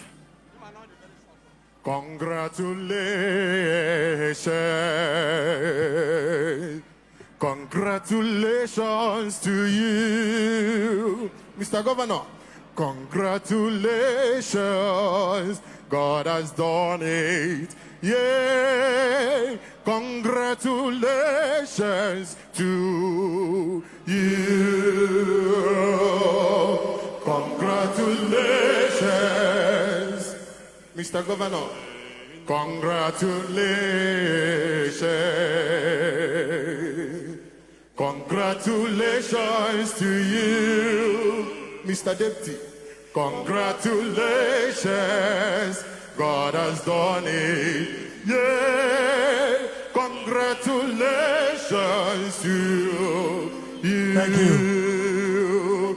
Bravo. Thank you. Thank you. Bravo, bravo. Thank you. To you. Hip, hip, hip, hooray to you. Well done. God has done it. Yeah. Congratulations to Thank you. Thank you. Ladies and gentlemen, this occasion, ladies and gentlemen, His Majesty Igwe Nameka Alfred Achebe Abogidi, DOB of Onitsha. Please put your hands together for him. His Excellency Dr. Nkem Okeke, the former Deputy Governor of Anambra State, you're welcome. And then Honorable Dosie Nwankwo is here, Onyendosi, we welcome you. Obi Okoli Onwa Nofija, we welcome you. Chief Paul Okonkwo, OG Sofia, the chairman of Poco Bros Group, we welcome you. Dr. ABC Ojiako, former chairman Seplat Oil and Gas, we welcome you. Chief Ben Obi Igwapka, we welcome you. Obokanaba, we welcome you. Chief Mrs. Uju Ifejika, the CEO, Britannia U Oil and Gas, and Chairman, Anambra State Oil and Gas Committee, we welcome you. Chike Chikeloba, Chudi Ofodile, the Acting Secretary General, Ohanes Ndibo Worldwide, we welcome you. Ambassador Oke Emuche, President Ohanes Ndibo, Anambra State, Obi Chukwemeka Udodeme, and then Onwa Enugukuno Mundre, Chief Austin Ogwejofo, Chairman Rote Group, we welcome you. Ladies and gentlemen, let me hand over to Chido to continue from here. Thank you very much, Shadrach.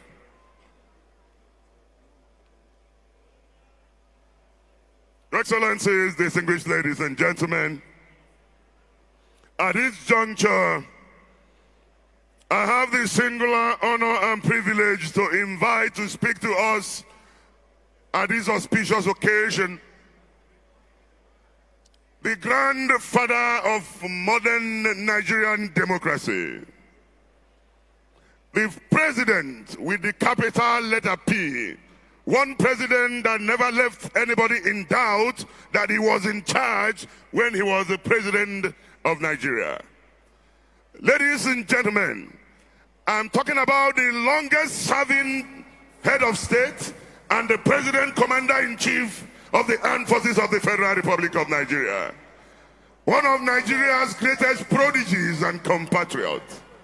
Distinguished ladies and gentlemen, I'm talking about none other than former President Matthew Okikiola Olusegun Obasanjo. A round of applause for him, please. The former head of state and the former president, commander-in-chief of the Armed Forces of the Federal Republic of Nigeria. Hey, boy.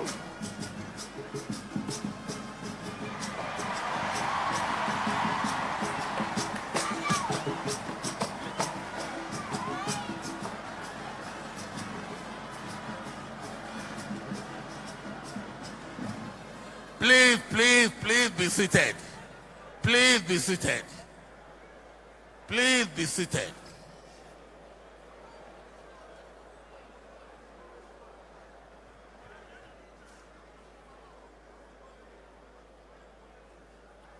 The chairman of this occasion,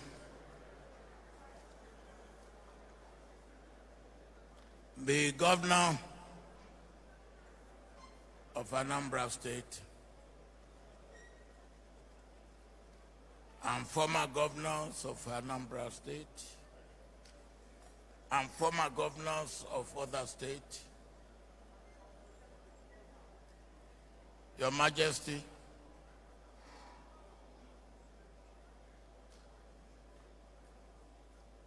distinguished ladies and gentlemen, brothers and sisters,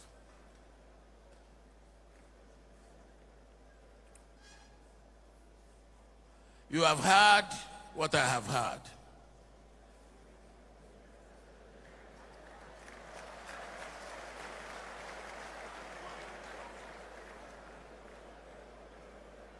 So you can judge for yourself.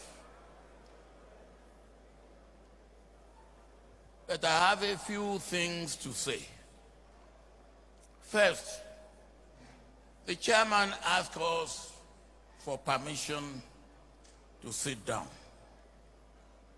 Chairman, we happily granted you permission. But it reminds me of late Chief F.R.A. Williams. He was given in a court. He was making a case for weight of evidence because he wanted to really make his case for that on that occasion, on the weight of evidence. After he has laboriously made his case, he sat down and the chair collapsed. He said, that is the evidence of weight. So your request was granted on the basis of evidence of weight.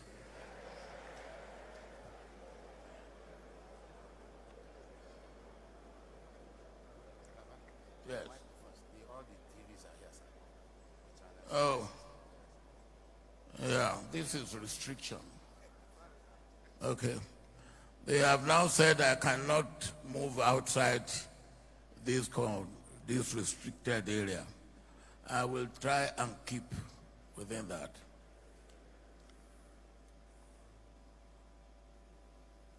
But Chief Nwanewu, you talk about when we first met, immediately after the war.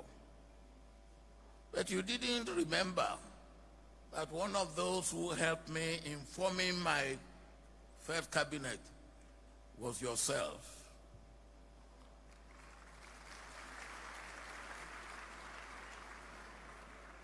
And I thank you for it. And you remember how it happened.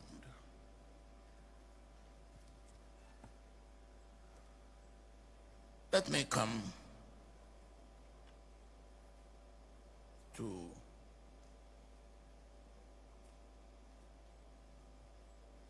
Chukwuma Soludo.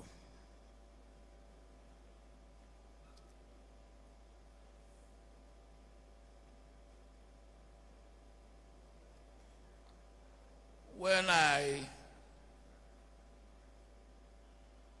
had Chukwuma working with me as my economic advisor, we worked very closely together. And he never one day misadvised me. Not one day.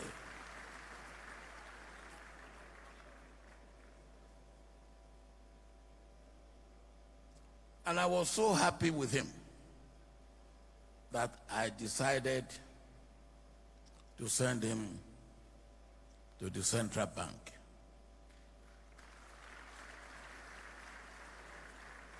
He was the second Nigerian who was not a commercial banker of some sort sent to the Central Bank.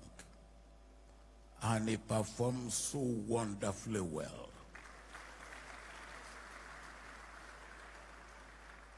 But on one occasion, soon after I appointed him, somebody came to me and said, wow, You have ruined the economy of Nigeria. I say, how?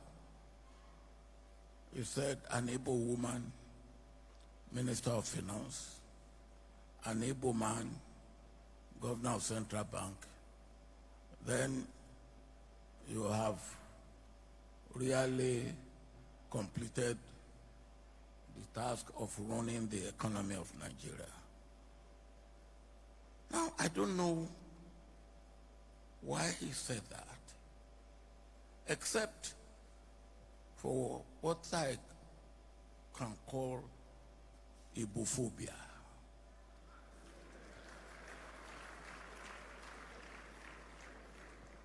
And don't take that lightly.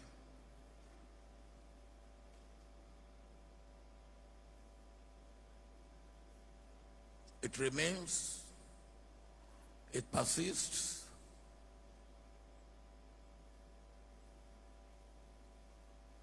And I like what Chief Iwayamu said.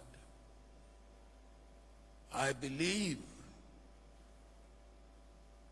on the 13th of January, 1970, Biafra died and was buried. Actually, in the house of my friend here, Chief Simon Okeke in Amici. Is that correct? But when you have the type of thing that was said to me, and the type of thing that you know is going on, what I call, as I have just called it, what do we do with it? I believe we have to go back to the scripture, which says we must conquer evil with good.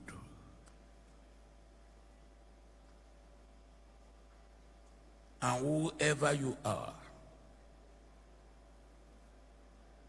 wherever people are being afraid of you, you must make yourself friendly to those who are afraid of you and earn their friendship by being good to them. And that is what we have to do. I have personally experienced that. And nothing wins friendship like you being friendly.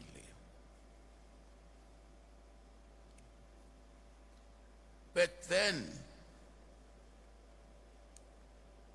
for me, the appointment of Ngozi Okonjo-Iweala and the appointment of Chukwuma Soludo were probably best of the appointments that I made when I was president.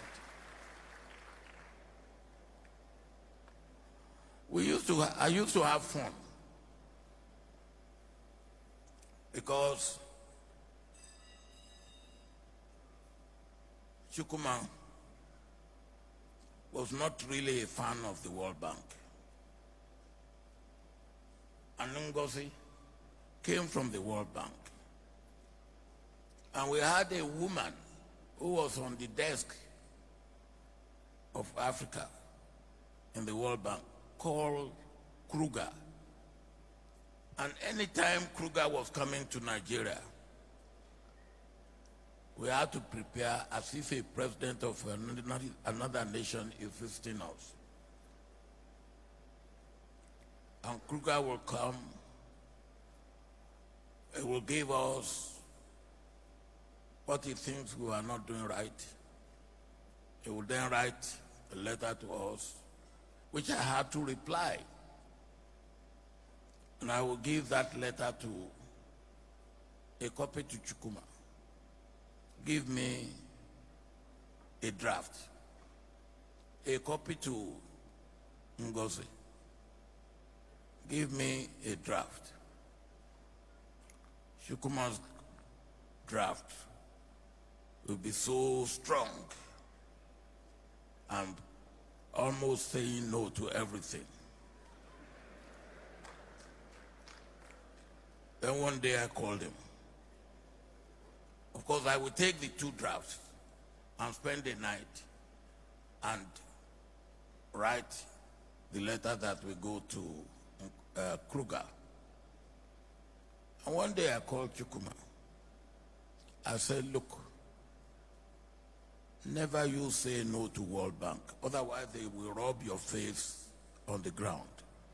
But never you do their bidding. And that was the way we handled the World Bank together, and we succeeded.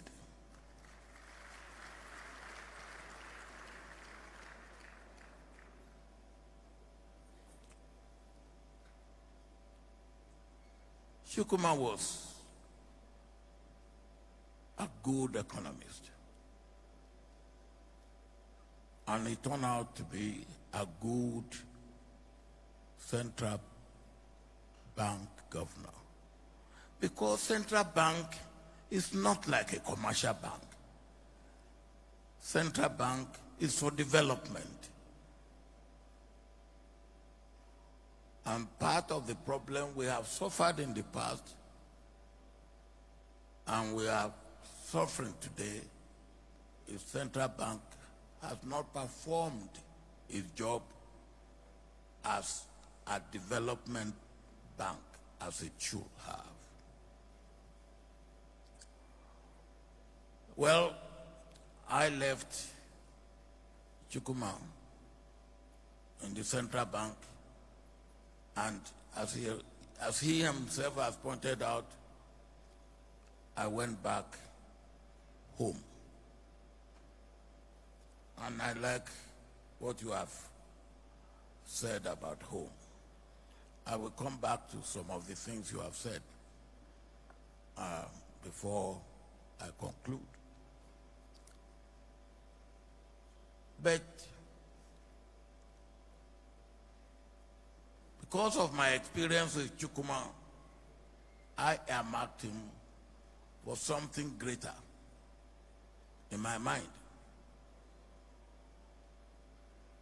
Until one day he came to me and said he was going to contest election as governor of Anambra. I did not disguise my anger against him. And I said, Chukwuma, governor of Anambra, no, I see you for something national or international. What is this governor of Anambra? Of course, he said to me, you started this. You remember one morning when we were together, and I came for morning devotion, and I say, let us pray for the new governor of Anambra. And I snapped and say, what prayer are you making? Of course, my experience of Anambra then was Dr. Ngige and Chris Uba. And then you will not blame me for my reaction. So I then said to Chukwuma, I said, when people like you are running, he reminded me, because he said what I said on that occasion was I said, when people like you are running away, so what do I expect? Hooligans will take over. And then I should not go. People like him should not complain. So he reminded me of that. I said, oh, yes, I remember I said that.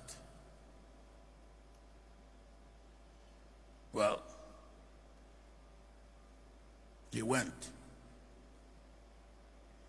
You didn't make it on that first occasion, if I remember, as governor. Then this next one, he came. And when he came, of course, I remember what I've said before. So I just said, Chukuma, you can go. But still don't forget that I reserve you for national and international assignment. But go for this governorship as an appetizer. And then the main menu will come later. So you are on your appetizer stage. And the performance, as we have seen today and as you have told us, confirms what I said to you on that occasion.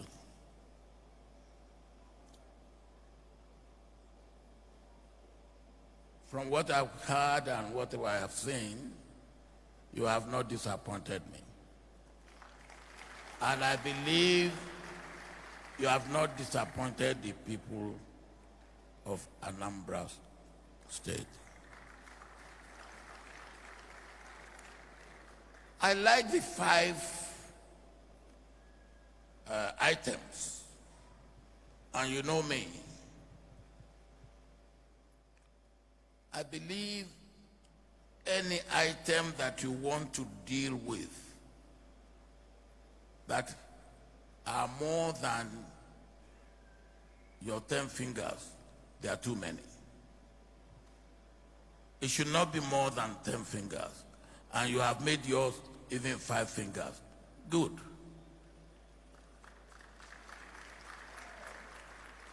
And you can easily follow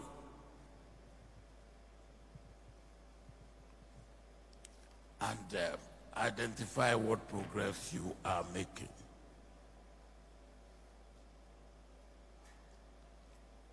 I commend you for that. But let me, on that, talk about your first item, infrastructure and economic transformation. From what you have said to us and from what we saw, particularly on road infrastructure, you are making progress. If in 1 year, 365 days, 52 weeks, 12 months, you can do as much as you have done with lean resources that you have, 261 kilometers of road, then they will do a lot more in the next 3 years.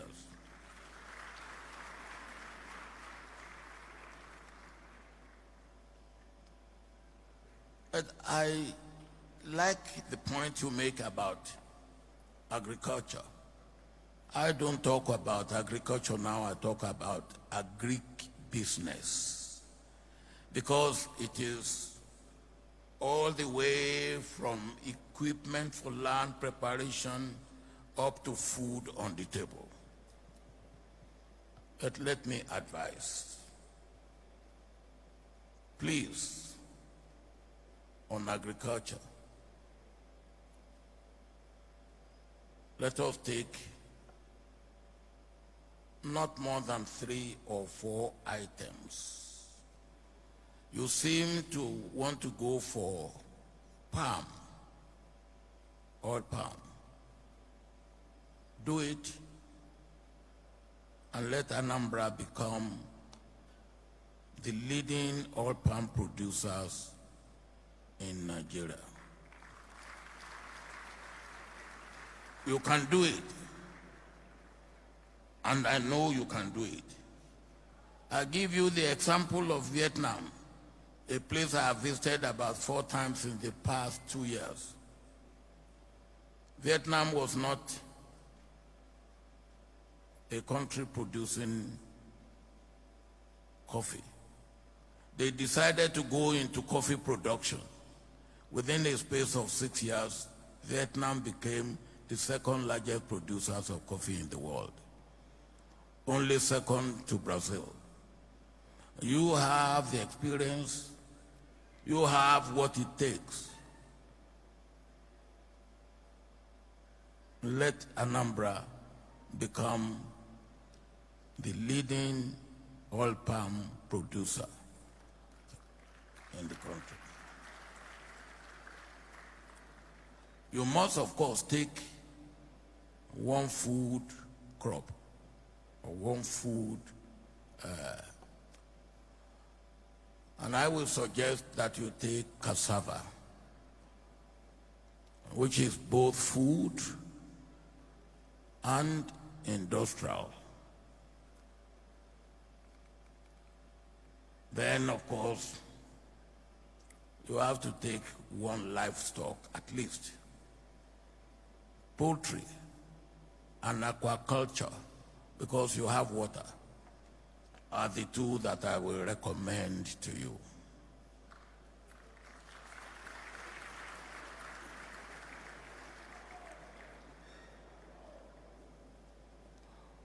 On human capital development,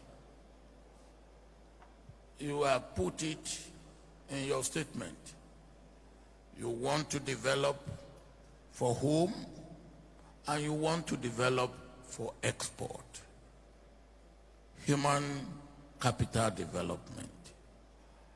And everything you have said about that, I very much commend your effort.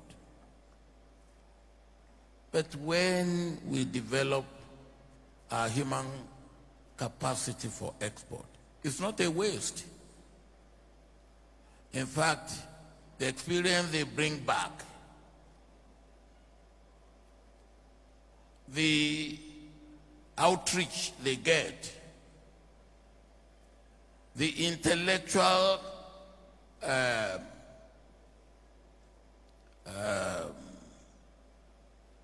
property they bring home, and of course, the money they send back home is very, very important. And like you have said, east or west, home is the best, and they will also be looking forward to coming back home.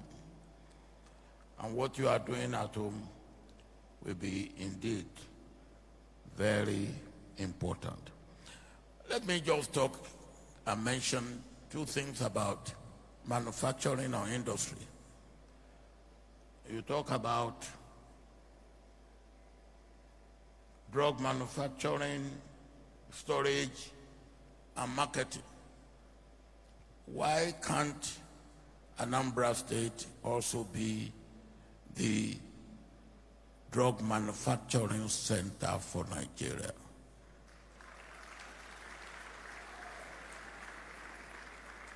And when you look at the paucity of the drugs that we manufacture in Africa, it's less than 2% of the drugs that we use. So the market is very, very untouched, not to talk of unsaturated.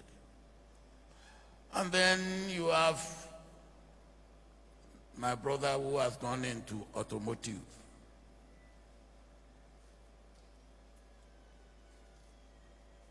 When I was military head of state, we have motive in Ibadan, in Lagos, in Kaduna, in Enugu. They are today all dead. And the reason why they are all dead is because they were all left in the hands of government. That's why I'm happy that the one that is happening here is private sector led. It should be encouraged and it should be strengthened.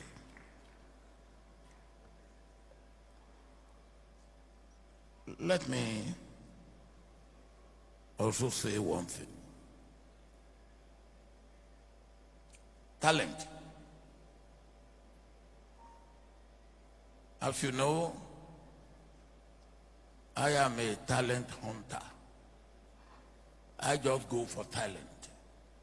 You know, anybody can be put in any place, but anybody cannot be a performer. To perform, you need certain attributes, certain competence, and talent is one of those things that you need. Let us develop talents and use them locally. Let them even be used in the private sector, in government, in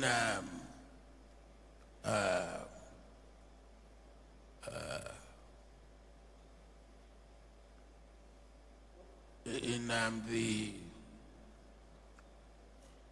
private sector and in the what do you call it?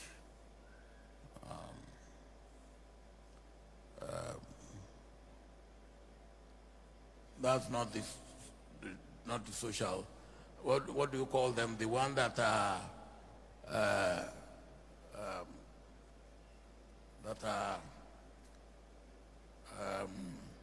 not public, not private. The third one. What do you call them? They are non-governmental organization. What do you call them? NGOs. Yeah, but you have a word for one word you use for them. Huh? What do you say? Yeah, but the NGOs, and we need talent, whether in the private sector, in the public sector, or in the NGOs. And we can search for them, we can develop them, and we can make them serve our purpose.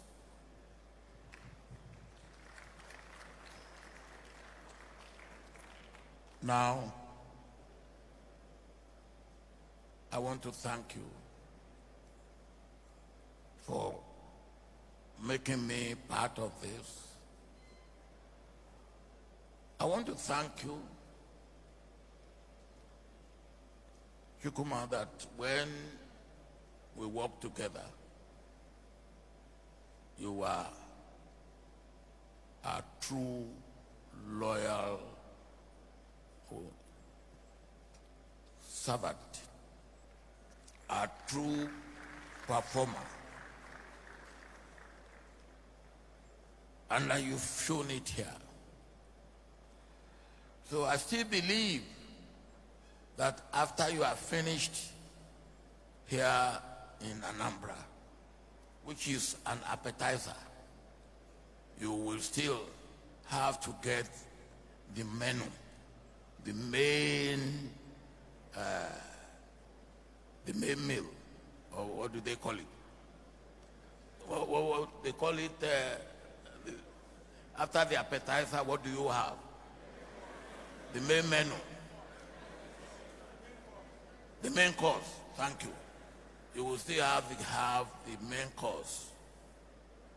For me, either internationally preferably, or nationally. I wish you well.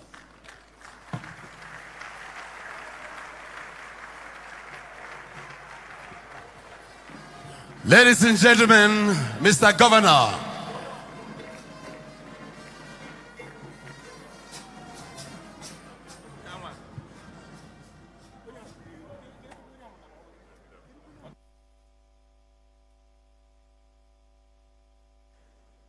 Ladies and gentlemen, the oracle has spoken.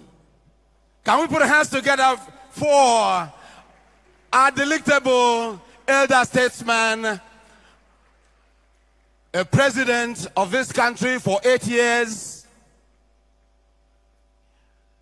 He is also the Oga of our Oga. The Oga of our Oga, the Oga of our governor. Can we put our hands together for him? This is a clinical endorsement of the governor's achievements within 1 year. A man of great means upstairs. The solution governor is here with us. Baba himself. Some of us may not know that the late First Lady Stella Obasanjo, Bogo, Anambra State. Her mother came from Anambra State and from Ahuku, my town precisely. Yes. Ladies and gentlemen, yes, as Baba is greeting and having some banters with Anambra, we want to dilute the atmosphere, dilute what was served right now with some cultural entertainment from the Anambra State Cultural Troupe. And after that, 1 or 2 more testimonies and endorsements will come up. An indefatigable man, Chief Olusegun Obasanjo. Someday, you're going to give us a lecture on longevity. The Baba himself, the great man of our time, always consistent, very, very consistent. All right, sir. Mr. Governor is...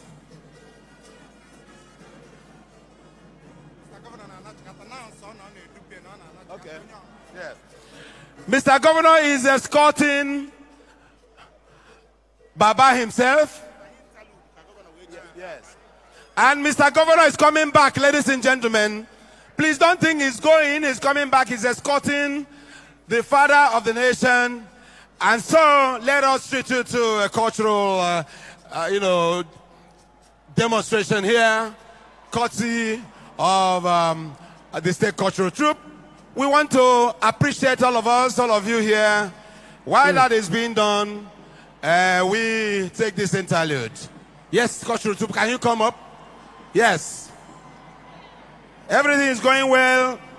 And we want to appreciate the presence of Ambassador Oke Emuche, MFR, the Secretary General of Ohaneze Ndigbo Worldwide, and of course, Chief Chike Madueke, President Aka Ikenga. Yes. Cultural Troupe, please, can you move on? You just have 3 minutes to play, please.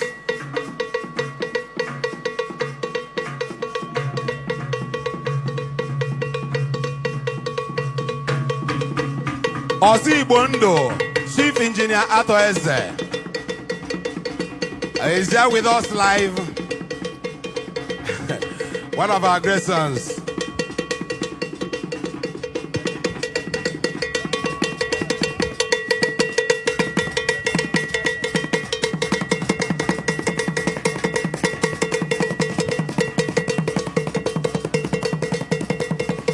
Please don't go, because we will entertain our VIPs. We have enough arrangement for you to eat. Please. And after this, Joby of Onitsha will speak to us. And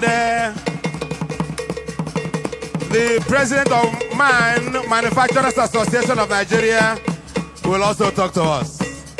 Oh, yeah. Oh, yes.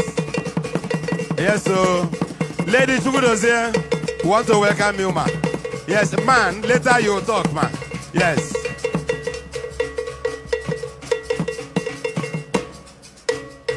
I'd like to remind us that Chief Emmanuel Iwanyanwu, the chairman of this event, is here live on direct. And our own Her Excellency Bianca Odumegwu Ojukwu, former ambassador to Spain, is also here live and direct with us. Lady Bianca, Her Excellency, thank you.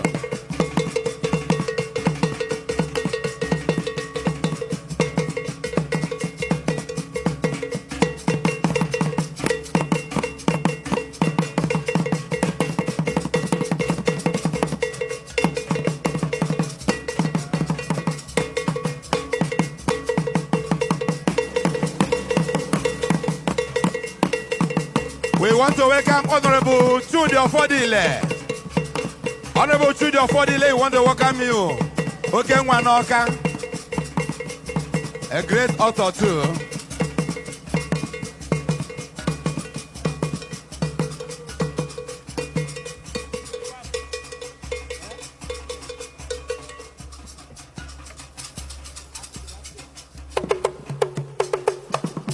Please don't go. His Excellency Mr. Governor is coming back here. Professor Charles Chukwuma Soludo is still here with us. And so, let us relax and have some entertainment from here. We have food for everybody. We are going to entertain everybody here. After this event, we have traditional palm wine from Obu and from Agugu. Enough of them here for us, because we are doing made in Anambra in everything. Oh yes.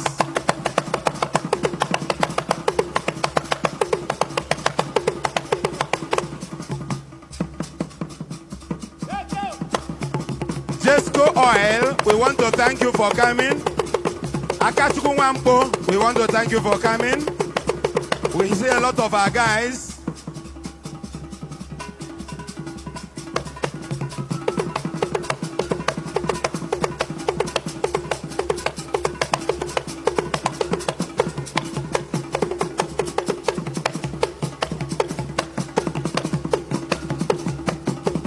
Former Commissioner for Utilities,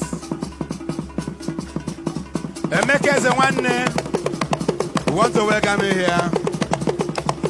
So many people here in attendance, and this is the way to go.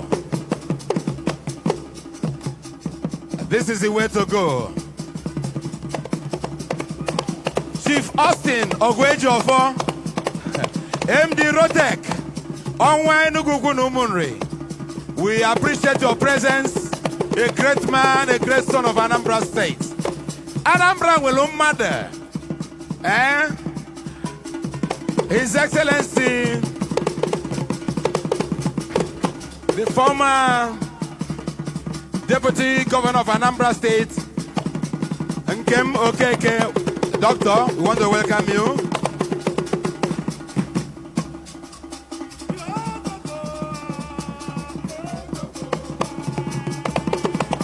Also, Mr. Okoli Odenaka, Samuel Nwawelu Gonazia, Chairman of this team group of companies, want to welcome you. Oga Jesco, I don't sing no, Ezigbo mother.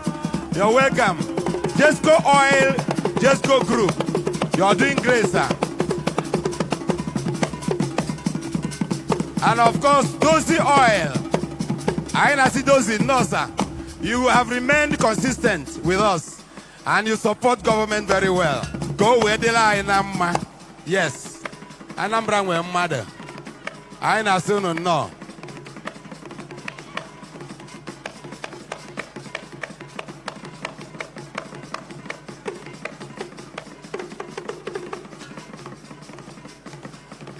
Chief Emeka Udodeme, President of Ohaneze Ndi Igbo, Anambra State. I na say no. Obi Norugwu. Oh yes. Tata Amaka, Tata maka onye ọbụla na-amakwa ibie. Onye ọbụla na-amakwa ibie. Soludo is the solution governor. Anambra adịgo mma. Okome. 1 year in office of the solution government is a great step. We are on course. The direction is clear. The focus is clear.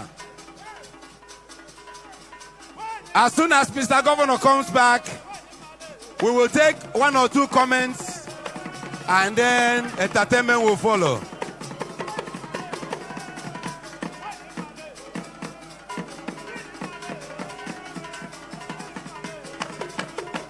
I know that the spirit of Chief Odumegwu Ojukwu still lives with us. No shaking.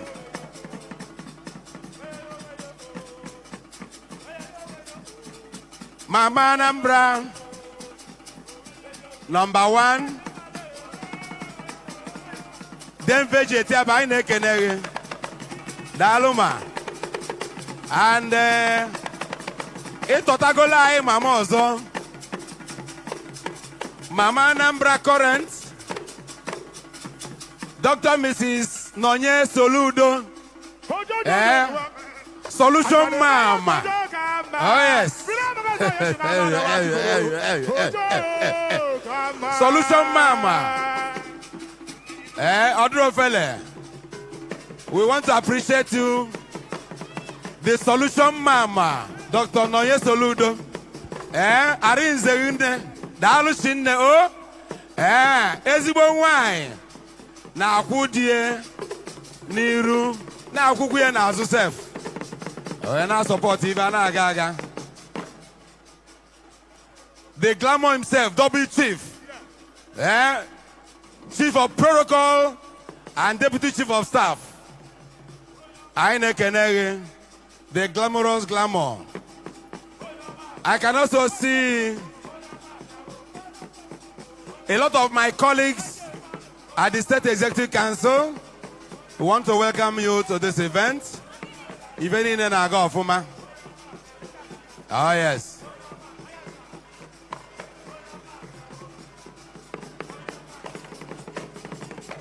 Anambra State Cultural Troupe in action here, ladies and gentlemen. This is our gift to the world, our cultural gift to the world of tourism and culture. Oh, yes. Oh, Ibajanaka. Oh, yes.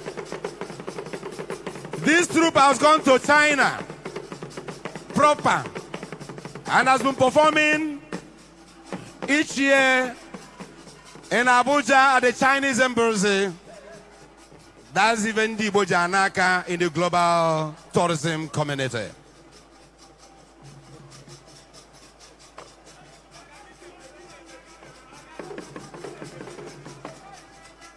This occasion is still on, ladies and gentlemen.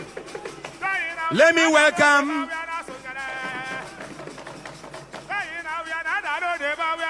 Bishop Ihiala Diocese, Most Reverend Israel Okoye, the Bishop of Ihiala Anglican Diocese. We want to welcome you to this event. My Lord, I remember when you were a professor at Unizik, and then by the grace of God, you are our Lord Bishop Ihiala Diocese Anglican Communion. Thank you very much.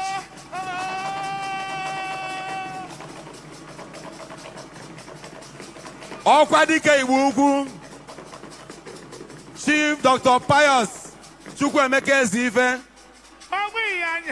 the first executive governor of Anambra State. Thank you.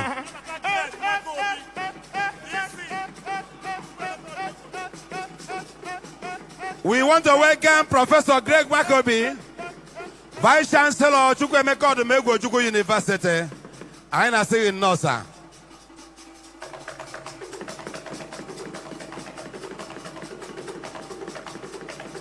Chief Mrs. Josephine Aneni, I na say in Noma once more. Adanambra Adamobia, Okome. Gina Chief of Staff. Enes Ezaju Yoneba Nahashi even. Ah yes.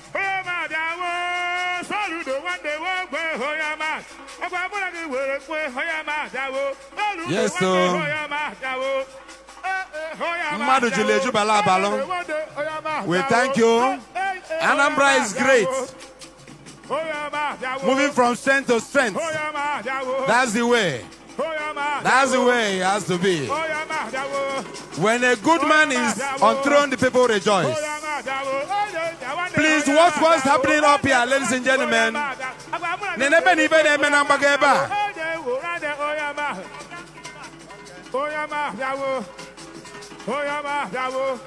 Ladies and gentlemen, Mr. Governor, Professor Charles Chukwuma Soludo is back, ladies and gentlemen. Our own Governor Odeni Igbo is back.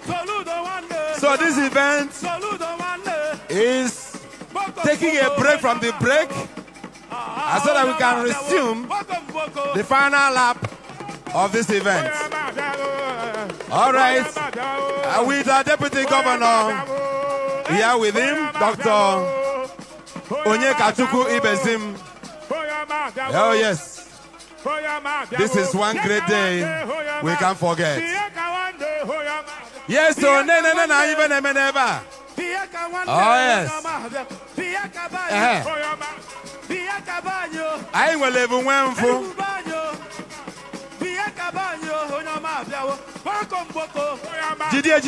Jide. Oh yes. Thank you. The Secretary to the State Government, Professor Solochukwu Lobelo. We want to appreciate you, sir. Other easy. If I never, Obia. Jilekwano wayamo. See my one can remember. Nekwana nyao. So kwamo. Oh yes. We do great things. Anambra does great things everywhere. We wow the world. Thank you very much. Thank you. Thank you. Thank you. Watch it, ladies and gentlemen. Ladies and gentlemen. What? Hey, thank you. This is great, man. I'll go, bundle him. Yeah, me push. Yeah, and I go back ever. I can't feel big on.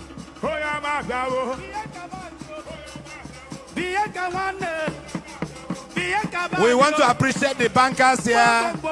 United Bank for Africa, Fidelity Bank and others. Thank you.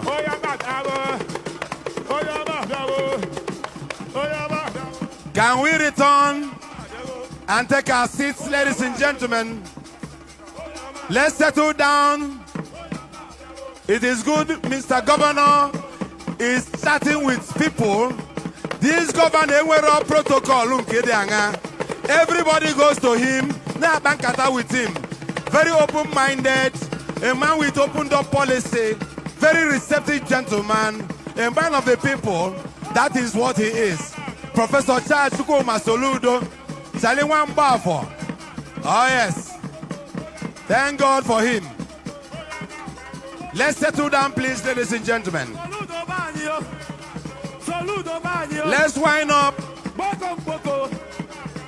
so that we can save all the delicacies that have been arranged for everybody here.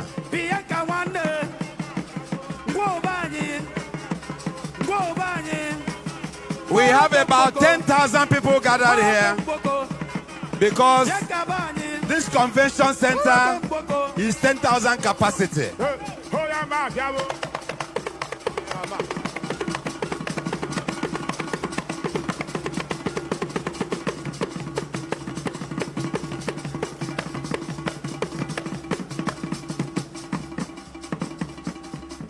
State cultural troupe in action here Ladies and gentlemen, here we are.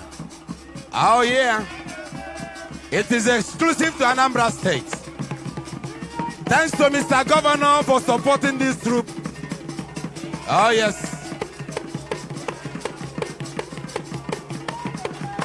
Oh, come here.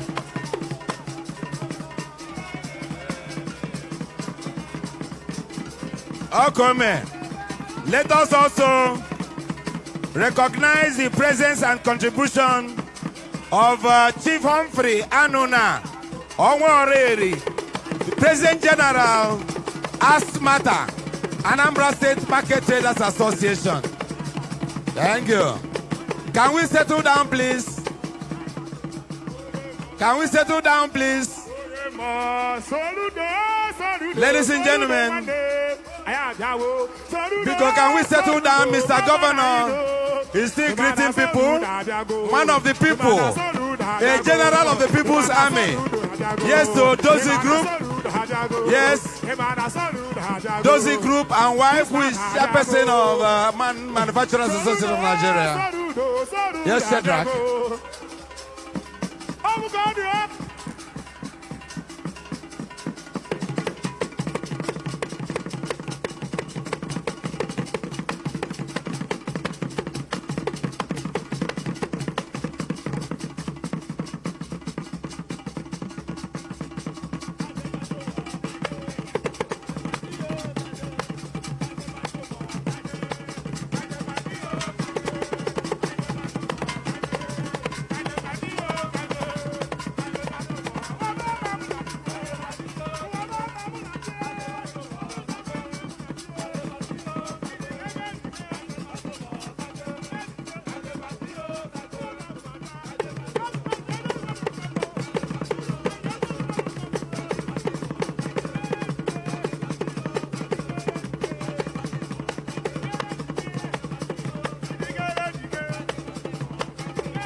Hey. Avocado. Eh, no,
Thank you. Thank you. Thank you. Thank you.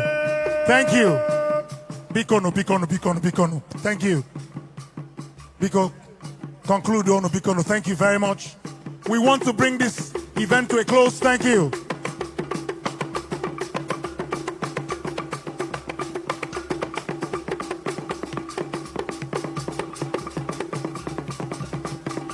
Thank you. Let's settle down. Thank you.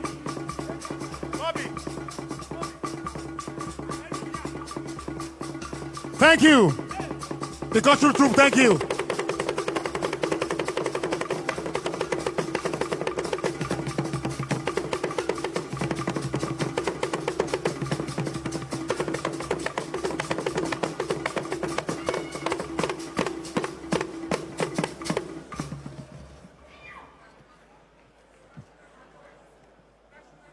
All right, thank you very much. Thank you, ladies and gentlemen. Let's rise. Yes, let's rise to pledge our allegiance to the Federal Republic of Nigeria with the national anthem.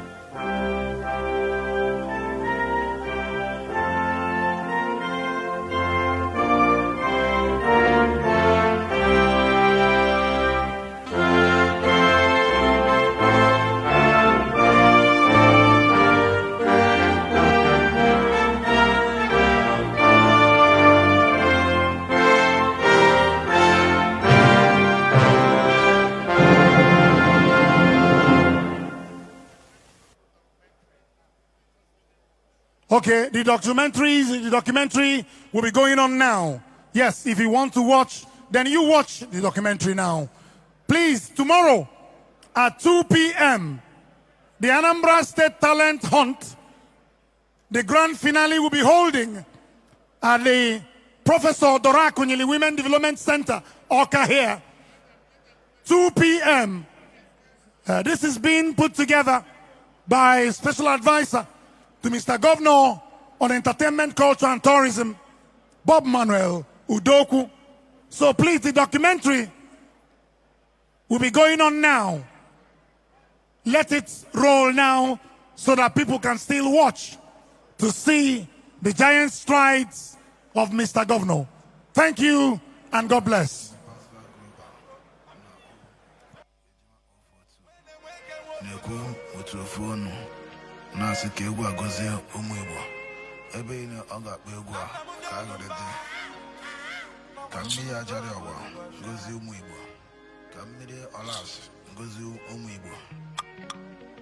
I need to no for Nancy 2 egwu anụ a na ụmụ Igbo ga-agbada agụrị na peace ga-adị na Igbo. Anyị asụ ya n'ọfọ, anyị na-ekwu ya n'ọfọ na-asị na ọ ga-adịrị ụmụ Igbo mma n'orie n'afọ na nkwọ na eke afere anọ Igbo ji biri ọ ga-adịrị anyị na mma ise ise ise. Boys and yes, he can define you now, you know.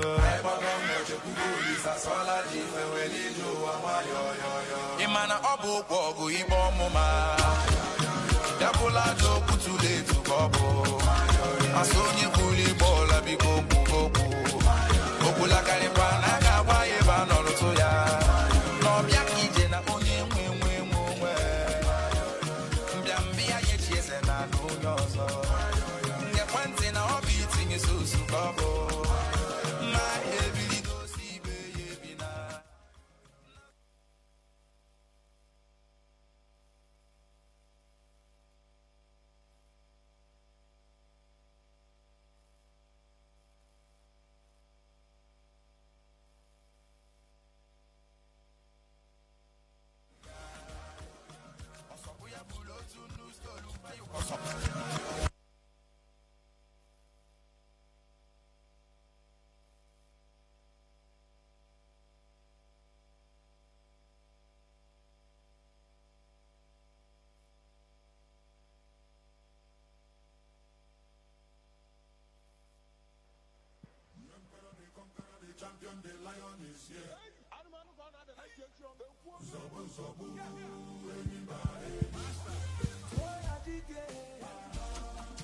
I just go okay. Let me go, all the girls I come okay, okay. Boy, I come okay. So me, but about something. I know the type, we go see me in the Ben Johnson. Oh, wow. If we enter the shutdown, it's about to go down. Oh, baby, I wanna mess up with the DK. The captain comes here. Oh, put the end them off flow. I get to the sea, them was clear. If we're gonna mess up with the DK, the captain comes here. But you put a look at them. Oh, yeah, what you wear.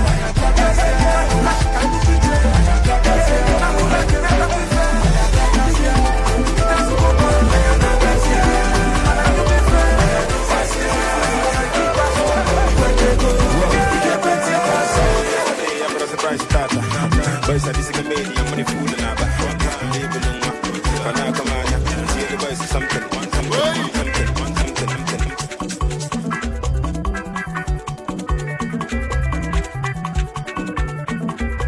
Sinala wuke sieme, kamona chineme. Sinala wuke sieme, kamona chime. Sinalugo koselui, nolwe kosielu. Mwesenu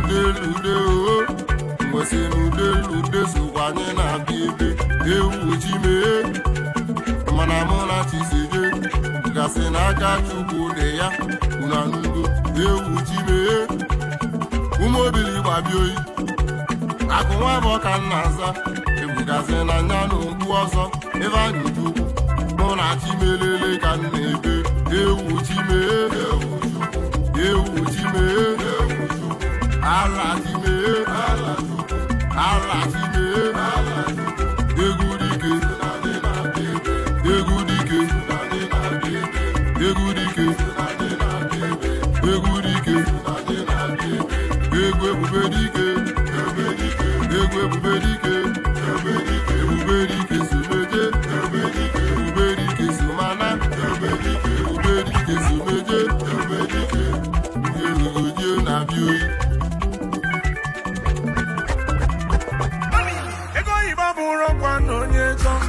Onye chọ no ga-akpata ego dị ife n'ọnụ and ife belụkpata ego erike. Is it because the money get money? Obi Nkuba na get money. Ichezie n'ịkpata ego bụ onye chọ ego abụrụ ngwongwo maka ifugo gbere nne ọgaranya anya kwesị n'ọgwọrọ ọgwụ ego ogbenye gwọrọ ọgwụ bịam ka ndị oji nkụ bịam ọ bụ dafa nna gị. Ei nwanne ego dị n'okwu Bobby biko chubego Obu nego yibo bụ onye chọ na mmadụ niile ga-abata ego nwanne na-atụ anya iche na dị ofere isi na dị isi broda agbanyele gị TV nwanne na-atụ anya broda iche na dị ofere isi na dị isi nwanne agbanyele gị plasma anyị malụbe egwu agbara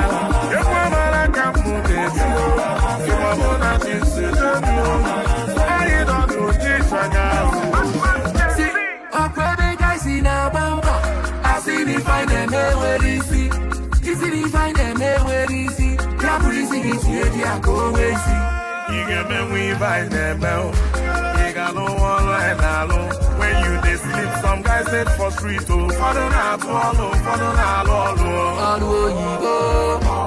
they buying and selling, even men on the street.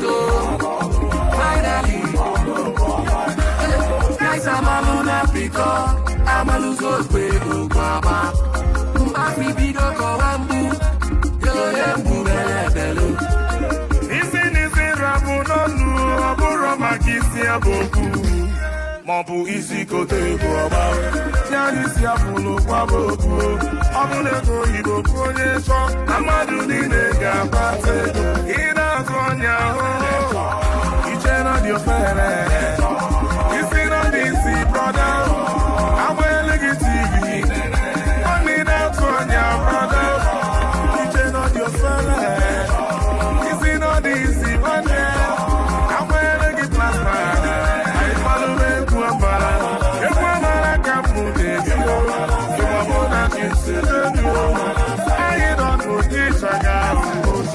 You come on a Holland, you. I wanna Ifodo, Banachi Pristimpa, the boy in Ecuador, missing the pond, Onyego, dancing Lapuapara, Equamara Camude, Suamona Insidio, I don't know this again.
Open up because see your baby, see some now. When I got up, Mama, when I say Nana, it could be when I touch Canada, because I'm a carpenter. I feel it before the Nigeria. I'm walking boutique and no more than this year. The boys in the beef and then we are on a total. And I said, Balloon, no, for my Agonato. I said, my Agonato. If I could be it, now I'm levels to this. I can let you put a hustle and match up with it. Only for DJ from everywhere, no age when I wear. And do age go for Bego, or age about where we die. Kill me doings, just in the good doings. Or if I never movies, conscious social doings. I sign all of my doings, so I'm talking about my bees. The convoy that we're moving, conscious social doings. You get me saying I'm a done you. My love, my car, not that 1 million. You get my money here, Bella, and I'm a liver. The money for doing cigar waka. Get that food in a run fair. You go to cigar level. Get this in a Casirani, if you go to do it, cigar level. Get this in a Casirani, if you go to do it, cigar level. When we get there, we find out there. If you go to do it, cigar level. You must be one that can always get.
So we can't answer. I didn't keep on out to walk. Can the shop, but then go. I'm my way, no lemma. Yeah, say no more. Guys, I just go okay. Nathan, you could all guys, I come okay. Boy, I come okay. So me, but about something. I know the type. We're gonna see being in the Ben Johnson. Oh, wow. If we enter the shutdown, it's about to go down. No one I mess up with the DK. You can plenty cause. Oh, would you and them offload? I get to the see them was clear up. If you gonna mess up with the DK, you can plenty cause. But you put a look at them. On your body way.